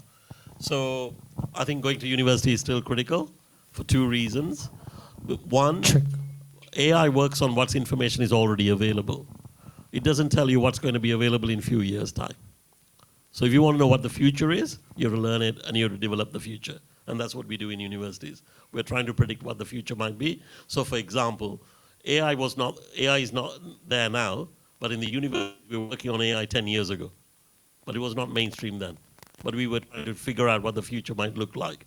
So that's what happens in university. We are creating the future. AI can't create that future. So in that sense, going to university is still important. And the second thing, the reason AI going to university is important is you learn to mix with different people. You learn from them, it shapes you as a person, and you then learn to deal with people when you go on to work in real life. And again, AI doesn't do that. But having said that, there are lots of things AI can do, and that's the thing that we need to be aware of. So for example, there are lots of jobs that we currently do will not exist. And we need to be aware of that. So things that we do routinely will not exist. So if you're going into a career that can be done by AI, don't do a degree in that subject. Think of a subject that's going to last for longer. So that's where the challenge is going to be. So even now I can tell you there are 10,000 less graduate jobs this year than 2 years ago, because those jobs are now done by AI. So AI is not going to go away, but that doesn't mean universities are going to go away either. There are things that universities can do, the AI can't do. So I hope I answered your question, but basically, if you get a chance to go to university, because it will still help you to get a better job than thinking somehow AI is the answer, because AI is moving fast as well. If you think you can do something with AI now, in 5 years' time, it'll be very different to what you're using now. Then you have to retrain yourself. It's too late. On that note, that's a great question. But I was thinking, on that note, like youngsters, now our kids and the future generation, they're kind of thinking of apprenticeship versus university degree. So what's your advice? I mean, I can see pros and cons for both. So as a professor, and then what's your advice for the next generation? So two things I would say. Number one is I would certainly say if you get a chance to go to a university, do a good degree, that should be. I'm not saying this because I'm the vice chancellor of a university. I genuinely believe if you go to a university, that is a better option than doing a degree apprenticeship. With a degree apprenticeship, what you get is obviously the financial benefit, but then you're also kind of locked into one sector. So for example, if you go into aerospace, for example, you go and get a degree apprenticeship at Rolls-Royce, it's fantastic, they pay you well, and there you go. But after a few years, you get bored, what do you do? Whereas you go to a university degree, then you go to aerospace or you go into mechanical engineering, and then after a while you say, I want to train, do something else, you can do it. That's what gives you, the university degree gives you breadth that a degree apprenticeship doesn't give. It's very narrowly focused. The other thing that people don't know, degree apprenticeships are good, by the way. If you get it, it's like prestigious. But the problem is two things. One is there aren't enough degree apprenticeships. It's not the answer for everybody. The government keeps talking about degree apprenticeships, but there aren't enough degree apprenticeships. So that's number one problem. The second problem is many of the degree apprenticeships are not completing the degree apprenticeships. So a lot of dropouts. So that's the bit that doesn't come out in the public domain. But equally, if you get a degree apprenticeship, Rolls-Royce or Airbus or energy firms, they will pay you well. And if that's the sector you want to go, that's better than going to the university. That's interesting. Thank you. Yeah, that's because it's very popular now. Government pushing it, kids are doing. They want to do something because they want to earn, and they don't want to get the burden of paying all the. Yeah, that's a good advice. Thank you. Oh, it's slightly, in a bit of a serious note. I'm talking about. I thought you were asking all the serious questions on it. D&I, diversity and inclusion. it's a big hit on every workplace you do, DNI. So what's your take on that, DNI initiatives? And do you think it is the right way forward? Or it's just we're jumping on the bandwagon? Or do you think it's going to stay for long, given the current conditions, current political issues, etc.? So this is the question where I need to be politically correct. Yes. So seriously, these are the questions I get asked in public fora. I have to be very careful what I say. So the first thing, I think, treating people equally fairly is not a DNI issue. It's just a human issue. It's not about DNI. Absolutely. Just treat everybody fairly. Doesn't matter where they come from, what nationality, what background, what gender, what sex. Doesn't matter. Treat people equally. What the DNI issues try to tackle is systemic disadvantage. So if somebody comes from a disadvantaged background, they didn't have the same privileges as somebody with an affluent background. So how do you level the playing field? That's what the DNI issue is all about. So it's much more far deeper than initiatives that try and address. And the second thing is DNI is not about drumming down standards. It has to be based on excellence. It's not about giving people an advantage just because they are brown or they're female. Then that undermines DNI. It has to be based on excellence. But that doesn't mean you don't understand what the systemic barriers are. So I'll give you one example. In Leicester, we have a program in medicine called Foundation Year. So to get into medicine in Leicester is pretty tough. You normally have to get A-star 2A or 3As to get in, just like many other medical schools. As you all know, medical schools are tough to get in. So that's not an issue. But we were keen to support students who are coming from poor families or children who are caring for somebody in their family with caring responsibility. There's no way they will get A-star 2A. So we ran a program which we have successfully been running for 6 years, and it's continuing. We gave these students an opportunity to come to medicine a year earlier, and they have a foundation year to get them up to the same level as a student coming with A-star 2As. The first cohort graduated 2 years ago. Some of them are outperforming students who got A-star 3A. It's about leveling up the field. It's saying, no, you're good, but you didn't have the same advanced privilege that somebody else, my kids, had. So we give them the opportunity. They're outperforming the student. So that's what DNI is. It's about understanding where the disadvantage is, fixing it, and then it's a level playing field.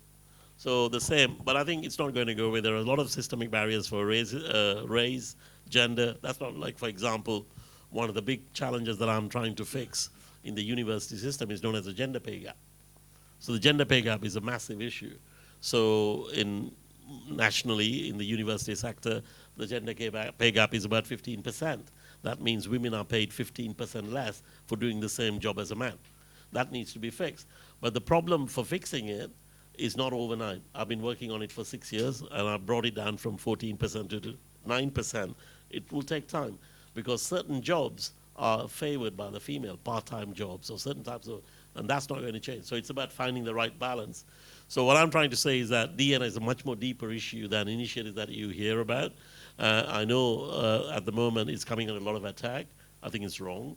We need to, because ultimately we need to treat people fairly, equally, and if there is a societal barrier, we need to fix it. So I don't think we should stop doing it, but equally, what we don't want to do is to do things that are just tokenistic, because that's not going to solve the problem. That's a great answer. I mean, I like the way you said it got to be on merits rather than whether you're race, color, or what background you are. That's a great one. So, audience, anyone? Oh, Shireen again. I think there's somebody over there also. Oh, okay. Shireen first, and then I'll pass it on to them. Yeah. Hi. What's your views on private schools and state school in UK? I mean, can the kid from state school ever catch up a private school? Because the guy who goes to private school is going to have a good accent, the mannerism, how to speak. All of these things cannot be taught at a later level. So, I mean, I don't know what you'd like to hear your views on that. Yeah, that's again a good question. So what the private schools allow you to do is develop you as a better person. So they give you more opportunities. So similar to St. John's, we have in private schools, you get lots of different societies and so on. So the fundamental issue is not private school or state school. The fundamental issue is the employers. If the employers favor a certain characteristic to choose the right person, then the private school continue to be better than state school. So let me give you an example. If the certain accent is preferred in a candidate, then clearly the private school candidate will be better than a state school in terms of accent. But the employers need to realize the accent doesn't matter, it's who is going to do the job well. And that's the fundamental problem. We can fix things at the school level, but if the employers don't change, it will not filter through at the school level. So until that happens, private school will always have an edge because they give you something the employers are looking for. That's the fundamental issue. So it's not a debate between what the private school and state school do, it's what the employers are looking for when they recruit. If they change it, the rest will happen.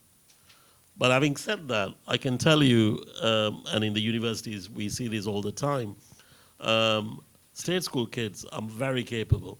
It's just that they have not had the same opportunity. So we need to create and that's what the universities do. Universities create a level playing field. It's not private or state. You're all starting from the same place. It's who comes out at the graduate, at your end of the university on the top. That tends to get a better outcome. Even then, it's very challenging.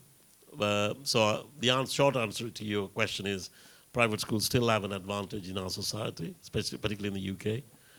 It's changing. It'll change over time.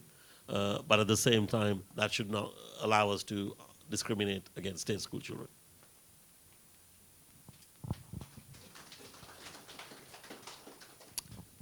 That's an interesting comment. Coming back, I think what I'm hearing, Oxbridge, now they're kind of openly saying, we don't want any private school students to come to our place. Well, they won't cut the ratio. So it's good to see all the state school. I mean, they're all capable kids, especially in London schools and LAE and Stratford and the Newham College is about 28 or 30 people every year going to Cambridge, which is great. So is it, coming back to a sort of level playing field, is that they're going over the top, that avoiding private school students, not taking on to their scheme? How do they balance it? Because we don't want to go too far to the left or too far to the right. We've got to be central, right? So what I'm saying now, it's the other way.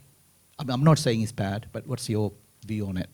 I think what they're doing is right, in the sense that what they're saying is that only 7% of the children go to private school. But if you have 40% of your Oxbridge students are private school, something is not right. So that's what they're trying to fix. And not just Oxbridge, even Leicester and all the universities, that's what we try to do. So what they are saying is, what has happened in the past is they used a certain way of recruiting students that favor the private school. What they have done is realize that's wrong, and they're fixing it and saying we should choose on ability and who is going to succeed at the university. So that is not wrong, but equally what I think is important is to recognize there are different ways of doing this. I'll give you one example. So I was in California a few years ago. I was in Berkeley University, which is one of the top universities. And in the UK, all the universities, we have to recruit certain proportion of our students from disadvantaged backgrounds. It's called widening participation. You are basically, if you don't, you get fined. So every university is doing this. And there are various schemes like the one that you described, Oxbridge and others universities do. You might have heard of contextual offers. So if a student gets 3 A's from a good school, then from a deprived area, they may be able to get into the same university with 3 B's. So some of you known about Sri Lankan system will think that is similar to what we saw in Sri Lanka, but anyway. That's the method that they use. Whereas when I was in California, I was asking the same question from Berkeley, and they gave me an answer which I thought is something we're doing. Basically, they said, we don't care about widening participation, we don't care about grades, we take the top 10 students from every school. Doesn't matter what the grades are. If you're the top 10 in your school, you're good enough to come to Berkeley. That's a very interesting model. You can be in the top private school. If you're not the top 10, you're not coming here. You might be in the really bad school, but if you're in the top 10, you're a good student. That's their method. That is a great way of recruiting. I think that's the kind of model that I would favor. Doesn't matter what school you go to. If you're the best in your class, you need to go to the best university. That's a good one. Yeah. Right, we're almost going to close this session, but before that, I've got another burning question. I'll wait for that. But anyone else got any audience got any questions you wanted to ask Nishan? Sure.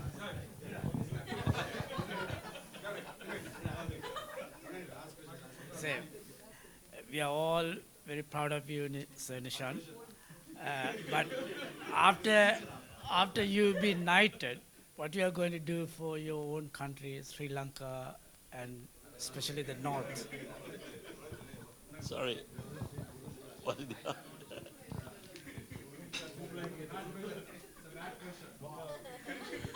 What do I want to do for my own country?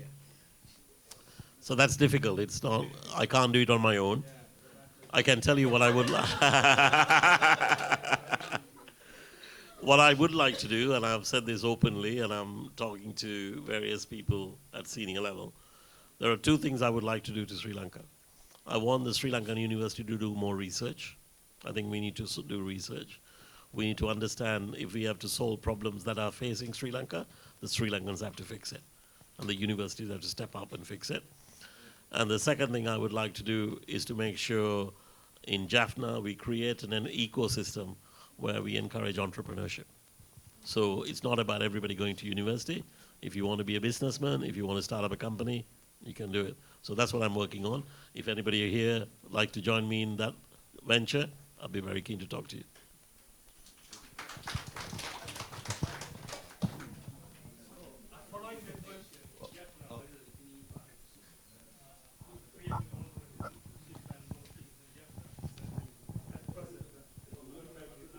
Sorry?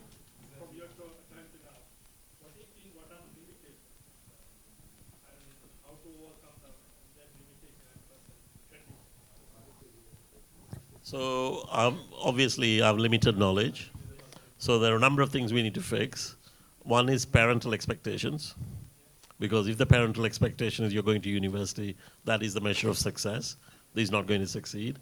So we need examples of people who have been successful in entrepreneurship in the West, going and showing, look, this is another way you can make a good living and be a good citizen. So that's parental expectations. And the second thing is funding, to create a unit, an activity that we can develop and show this can work. So that's, I think, is the challenge.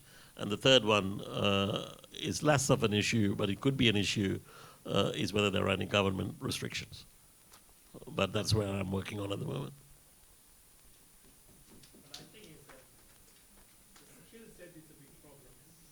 Skill set you can develop.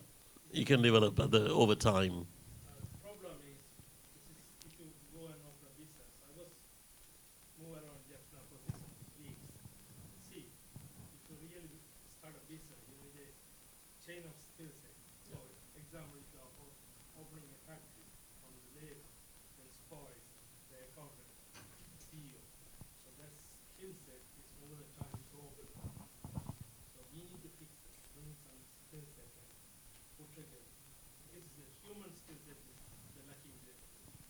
Well, that'll happen over time. I agree with you. It won't happen overnight, but you need to start somewhere.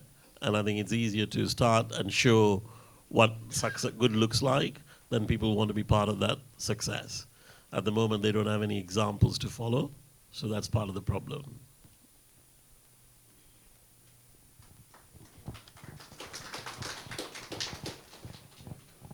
Can I just say one thing? I know you asked him, what would you do for Jaffna? I get really annoyed about these questions because the inspiration he provided to the kids who walk through the university, you can't put money on it. Because the reason I say this, Kumar Sangakkara is a fantastic cricketer. He's been asked, why hasn't he gone back? But as a South Asian parents, when they take the kids to sports, the inspiration he provides, you just cannot put any money on this. So you need that. You cannot put money on the. I mean, Kamala Harris becoming a vice president for United States. No, I'm saying, that I get really annoyed about these questions about what would you do for Jaffna, what would you do, these motivations you cannot buy, so yeah, that's how I want to say it. Right. I've got a final question, Sir Nishan. It's a serious question. It is a final question.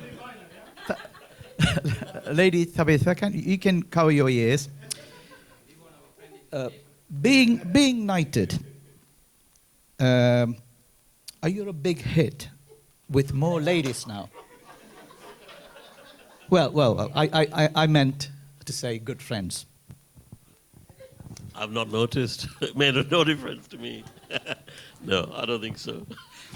No, it was a good way to close this lovely event. And so Nishan, it was a pleasure, a really pleasure talking to you. I'm proud of you.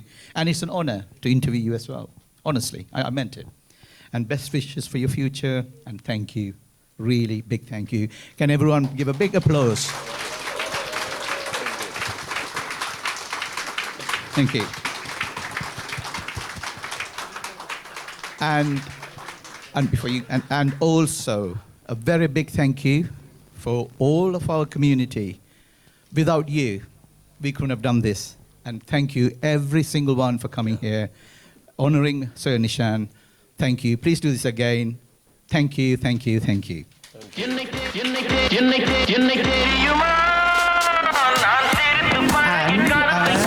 the dance floor opens in few minutes. Thank you, thank you. கவிதை பாடும் கவிஞன் என்னை தெரியுமா ரசிகன் ரசிகன் நல்ல ரசிகன் நல்ல ரசிகன் உங்கள் ரசிகன் உங்கள் ரசிகன்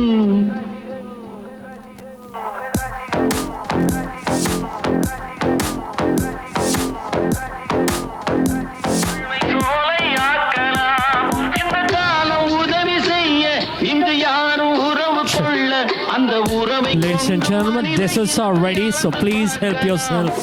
Desserts are ready, please help yourself. Thank you. மறக்கலாம் என்னை தெரியுமா நான் சிரித்து பழகி கருத்தை கவரும் ரசிகன் என்னை தெரியுமா உங்கள் கவலை மறக்க கவிதை பாடும் கவிஞன் என்னை தெரியுமா ரசிகன் ரசிகன் நல்ல ரசிகன் நல்ல ரசிகன் உங்கள் ரசிகன் உங்கள் ரசிகன்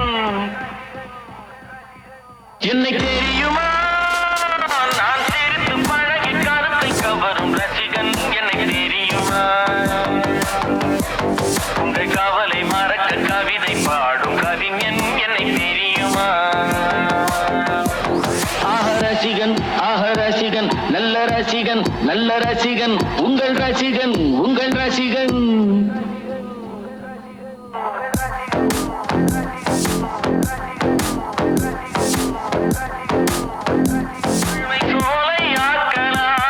இந்த காலம் உதவி செய்ய இங்கு யாரும் உறவு கொள்ள அந்த உறவை கொண்டு மனித இனத்தை அளந்து பார்க்கலாம் Crazy what I'm about to say. Sunshine, she's here, you can take a break. I'm a hot air balloon that could go to space. With the air, like I don't care, baby, by the way. Because I'm happy. Clap along if you feel like a room without a roof. Because I'm happy. Clap along if you feel like happiness is the truth. Because I'm happy. Clap along if you know what happiness is to you. Because I'm happy. Clap along if you feel like that's what you want to do. Here come bad news, talking this and that. Well, give me all you got and don't hold it back. Well, I should probably warn you, I'll be just fine. No offense to you, don't waste your time. Here's why. Because I'm happy. Clap along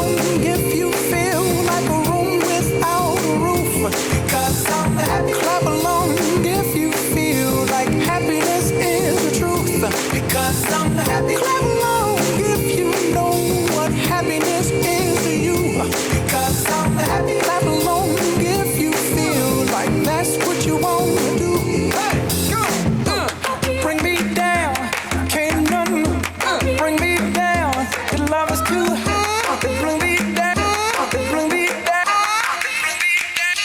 அதோ அந்த பறவை போல வாழ வேண்டும், இதோ இந்த அலைகள் போல ஆட வேண்டும். ஒரே வானிலே, ஒரே மண்ணிலே, ஒரே கீதம், உரிமை கீதம் பாடுவோம்.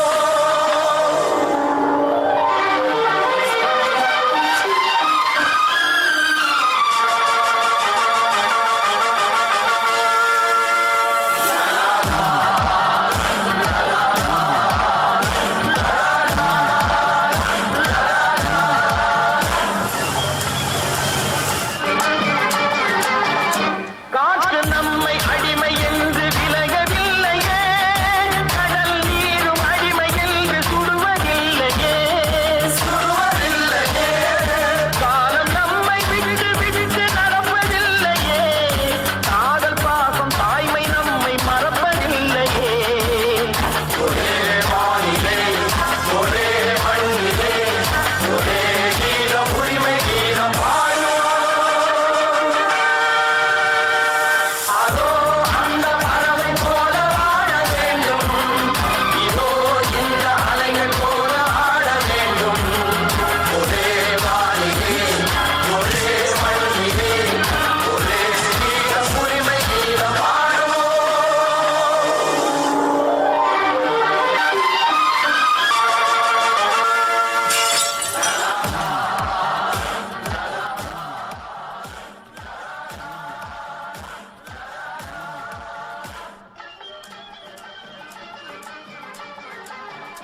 கோடி மக்கள் சேர்ந்து வாழ வேண்டும் விடுதலை, கோயில் போல நாடு காண வேண்டும் விடுதலை, வேண்டும் விடுதலை. அச்சமின்றி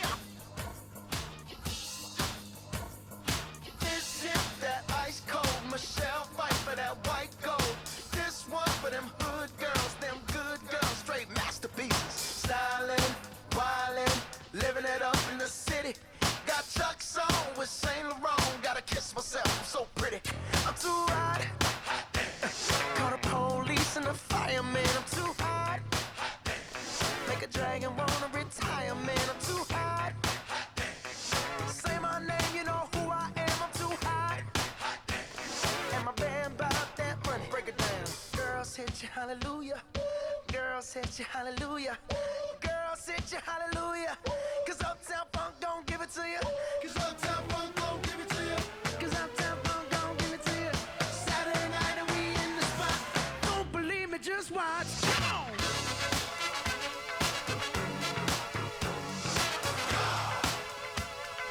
Don't believe me, just watch.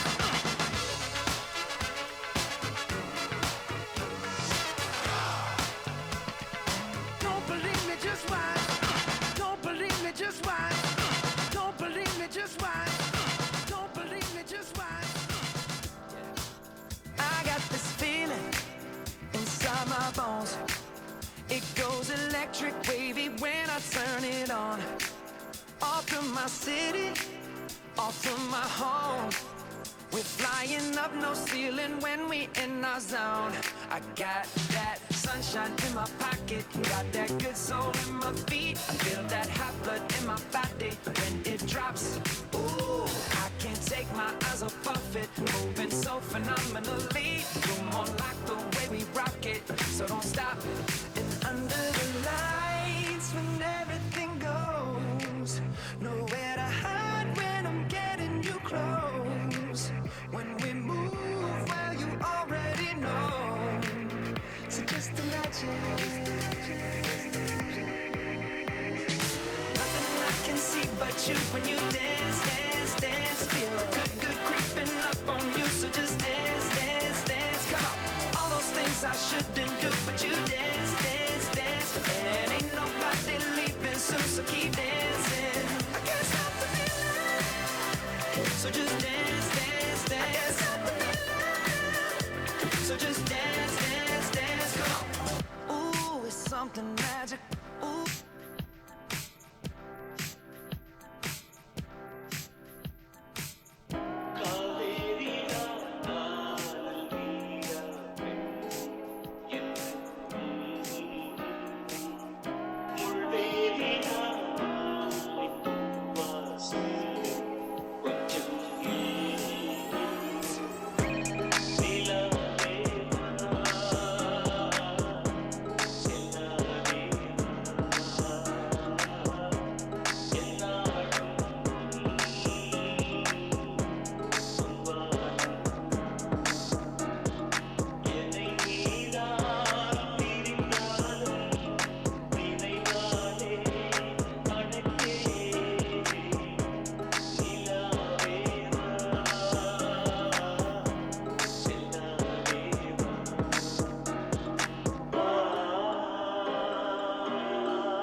Show them your flame to the fire. It's spraying like your name on a flyer. They wanna tame your desire, but you light it up, now your aim getting higher. I dey wait for Messiah, but until that day I'ma rise up high. I put my light in the air, I wanna see everywhere. I wanna let me see you. 2 by 2 for the single, 3 by 3 for my people. I know say I'm out to be next to my neighbor. Let me see you. Put your lighters on.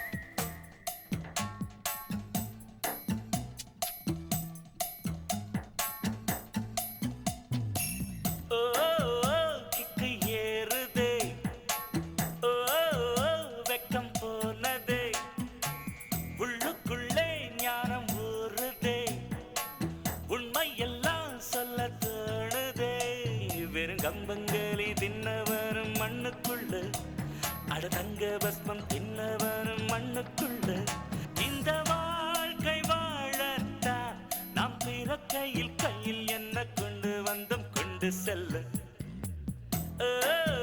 Kick ஏறுதே வெக்கம் போனதே உள்ளுக்குள்ளே ஞானம் ஊறுதே உண்மை எல்லாம் சொல்ல தோணுதே வெறும் கம்பங்களே தின்னவனும் மண்ணுக்குள்ள அட தங்க பஸ்மம் தின்னவனும் மண்ணுக்குள்ள இந்த வாழ்க்கை வாழத்தான் நாம் பிறக்கையில் கையில் என்ன கொண்டு வந்தோம் கொண்டு செல்ல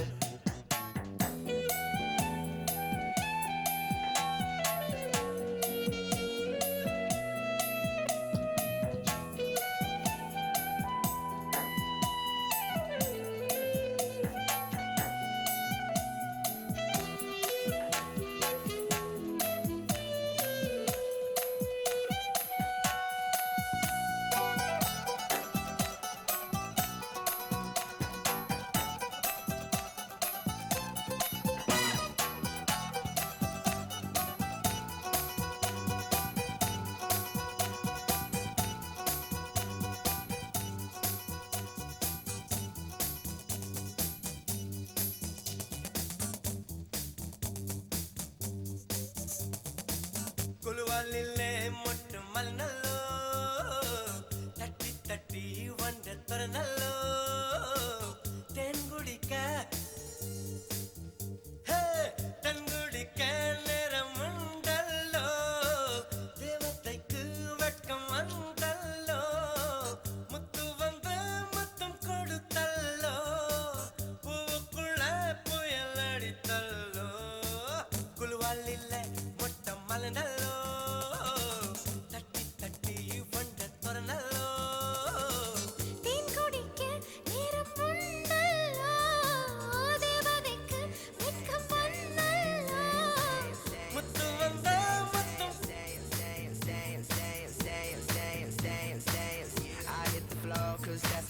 plans, plans, plans, plans. I'm wearing all my favorite brands, brands, brands, brands. Give me some space for both my hands, hands, hands, hands.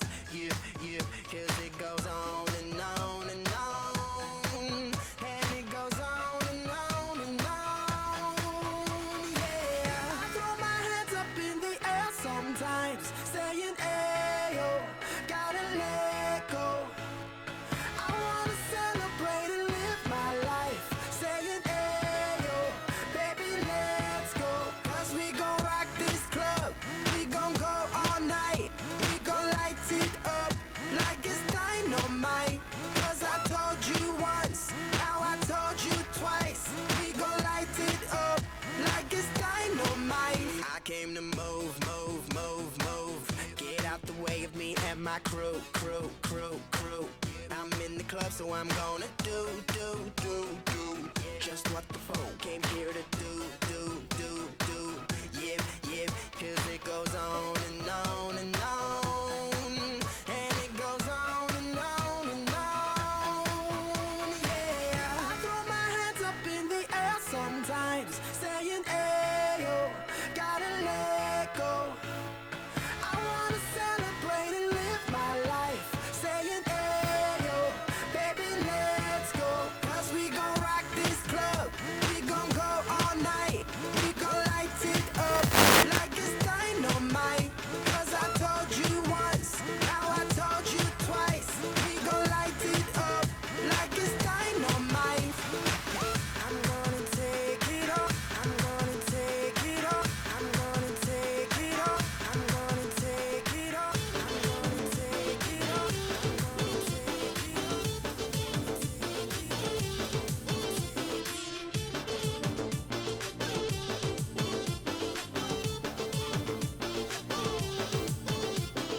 Malama pita pita de, malama pita pita de, malama pita pita de, malama pita de, malama pita pita de, malama pita pita de, malama pita pita de, malama pita de. Holi holi, பக்கத்துல சிரிக்கும் rangoli, jolly jolly, பக்கத்துல மயங்குற டோலி. ಗಾಲಿ ಗಾಲಿ ಮೊತ್ತಲ್ಲ ಅವನುಂದ ಗಾಲಿ ಜಾಲಿ ಜಾಲಿ ಹಡಿಪೋಳಿ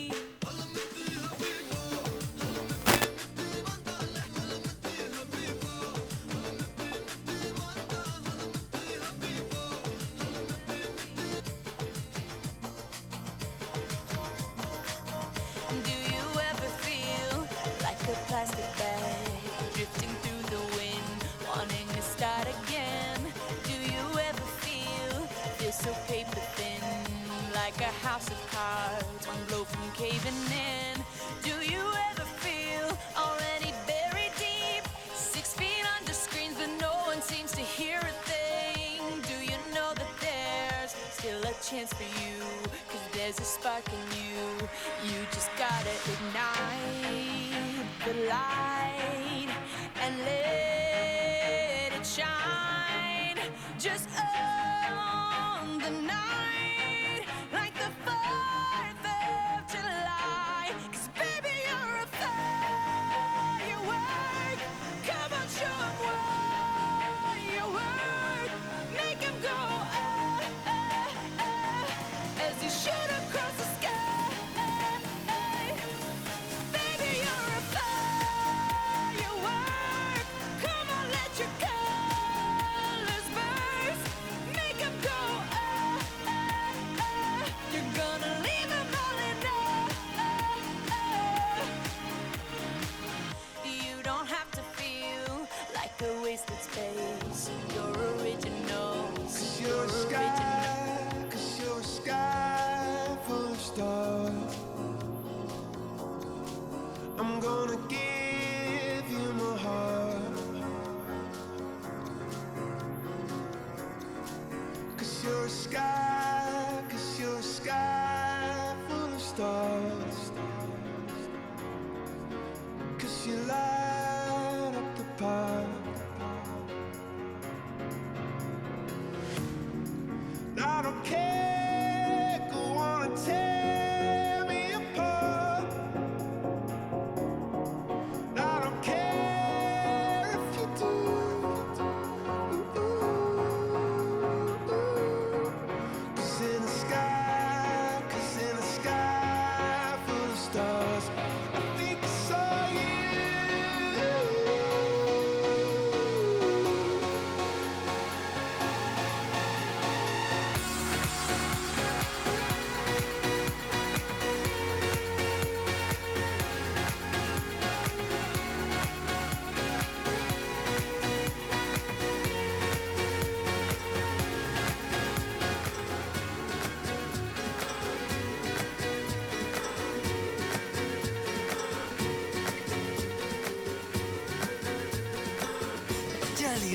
ஜிம்கானா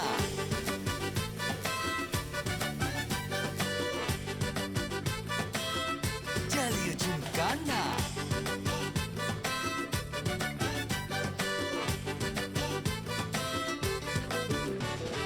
ரெண்டுல ஒண்ணு பார்க்கலாம் நிக்கிறியா தெம்பா எப்பவும் life திரும்பலாம் நம்புறியா நண்பா எப்பா ரெண்டுல ஒண்ணு பார்க்கலாம் நிக்கிறியா தெம்பா எப்பவும் லைஃப் திரும்பலாம் நம்புறியா நண்பா யாரு இங்க வந்தாலும் பயமுறுத்தி பார்த்தாலும் அசராம சிரிச்சாம ஒதுங்கி போவாண்டா அத்தனையும் போனாலும் எம்டியா தான் நின்னாலும் பதறாம இருந்தாட பீஸ்ட் நீ தாண்டா ராவம்மா ஏ ராவம்மா ஜாலிய ஜிம்கானா ராசம்மா ஏ ராசம்மா கேடுங்கானா ராவம்மா ஏ ராவம்மா ஜாலிய ஜிம்கானா ராசம்மா ஏ ராசம்மா சொன்னது சரிதானா சரிதானா சரிதாப்பா Jaliya gymkhana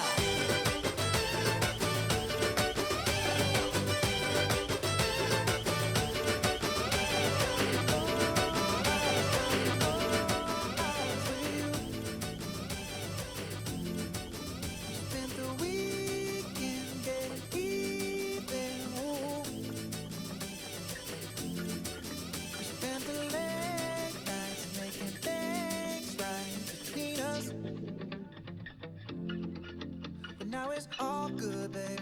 Roll that backward, babe, and play me close. 'Cause girls like you run around with guys like me till sundown. When I come through, I need a girl like you, yeah, yeah. Girls like you love fun and yeah, me do what I want. When I come through, I need a girl like you, yeah, yeah. Yeah, yeah, yeah. Yeah, yeah, yeah. I need a girl like you, yeah, yeah. Yeah, yeah, yeah. Yeah, yeah, yeah. I need a girl like you. I spent last night on the last flight to you. I took a whole day up, trying to get way up. Ooh. We spent the daylight trying to make things right between us. And now it's all good, babe. Roll that backward, babe, and play me close. Yeah, 'cause girls like you run around with guys like me till sundown. When I come through, I need a girl like you, yeah, yeah. Girls like you love fun and yeah, me do what I want. When I come through, I need a girl like you, yeah, yeah. Yeah, yeah, yeah. Yeah, yeah, yeah. I need a girl like you, yeah, yeah. Yeah, yeah. Yeah, yeah. Yeah, yeah.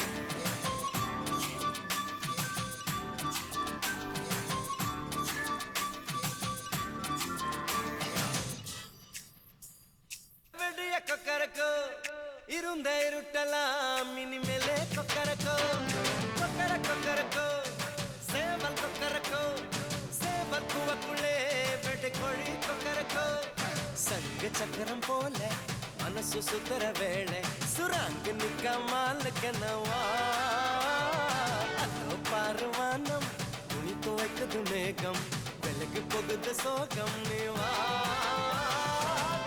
Kokkarakko எவடிய Kokkarakko இருந்து இருட்டலாம் இனிமேலே Kokkarakko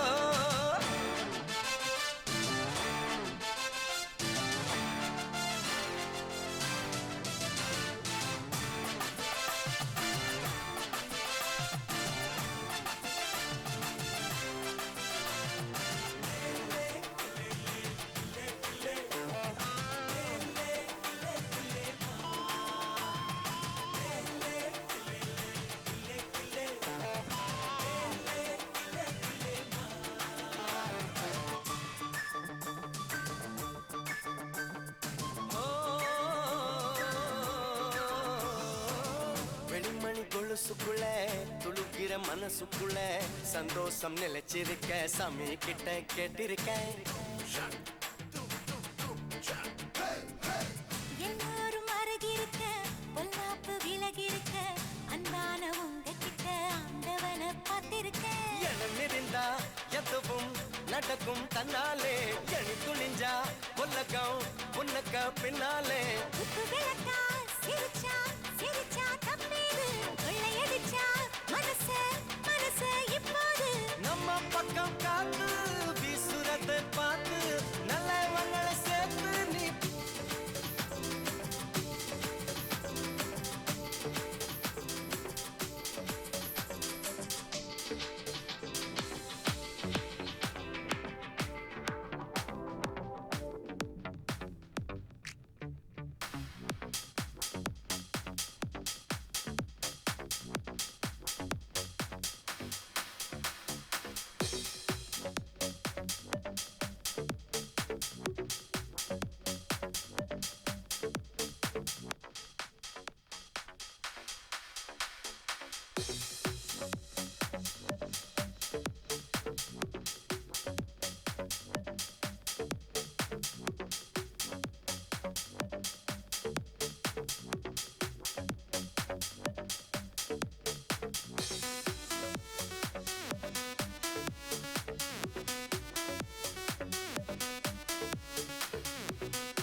Romeo ஆட்டம் போட்டால் சுத்தும் பூமி சுத்தாதே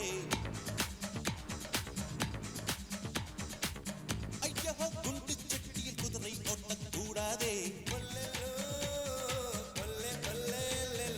ஏழையை தூக்கி எறியாதே எறும்புகள் இல்லாமல் வாங்கி வந்த தேகம் மீது ரப்பர் போல சொன்னபடி துள்ளிருப்பார் ரோமியோ ஆட்டம் போட்டால் சுத்தும் பூமி சுத்தாதே ஐயோ குண்டு சட்டியில் குதிரை ஓட்டக்கூடாதே ஏழையை தூக்கி எறியாதே ஏழையை தூக்கி எறியாதே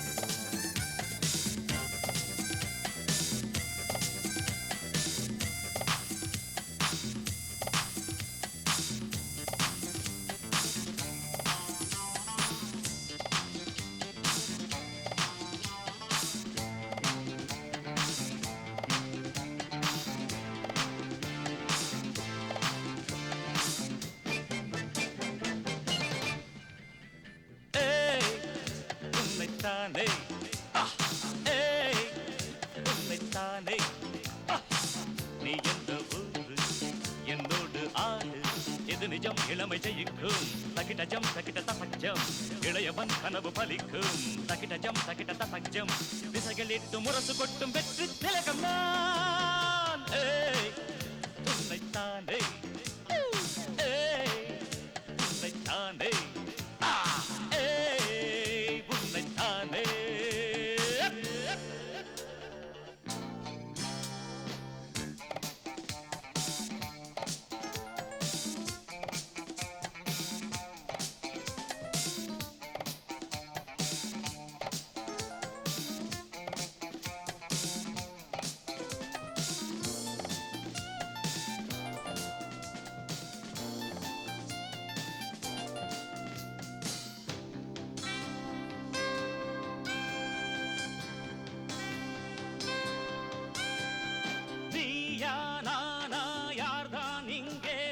பெரியவன் வலியவன் போதும் போதும் சீரும் போதும் என்றும் புலிவன் இளையவன் ஆட்டங்கள் எல்லாம்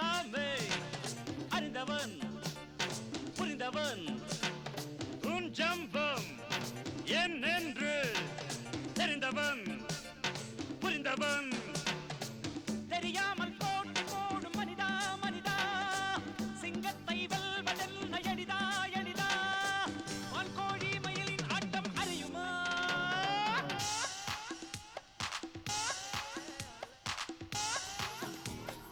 அல்லையே அல்லையே காட்டுல மழையே அல்லல்லே அல்லடூ செதற பதற உடுவன ஒதற அல்லல்லே அல்லடூ ஊரும் பிளட் 10,000 ஆறாவ கொண்டு அச்சாடி நீ எத்தனையோ வர்த்தகதா பார்த்தா அத்தனையும் வர்த்தினுதா ஆக்க ஒன்ன மிச்சினவா யாரும் இல்ல செஞ்சுரி வச்சு ஜஸ்ட் another person நீ பார்த்தா இச்சவலா ஹிஸ்டரியா கேட்டா மன்னனா வந்தனா ஊரலற கண்ணனா தொட்டனா பூமலற என்னென்ன சொல்ல என்ன வெல்ல யாரும் இல்ல ராஜாதி ராஜனா ராவண ராவணா மன்னனா வந்தனா ஊரலற கண்ணனா தொட்டனா பூமலற என்னென்ன சொல்ல என்ன வெல்ல யாரும் இல்ல ராஜாதி ராஜனா ராவண ராவணா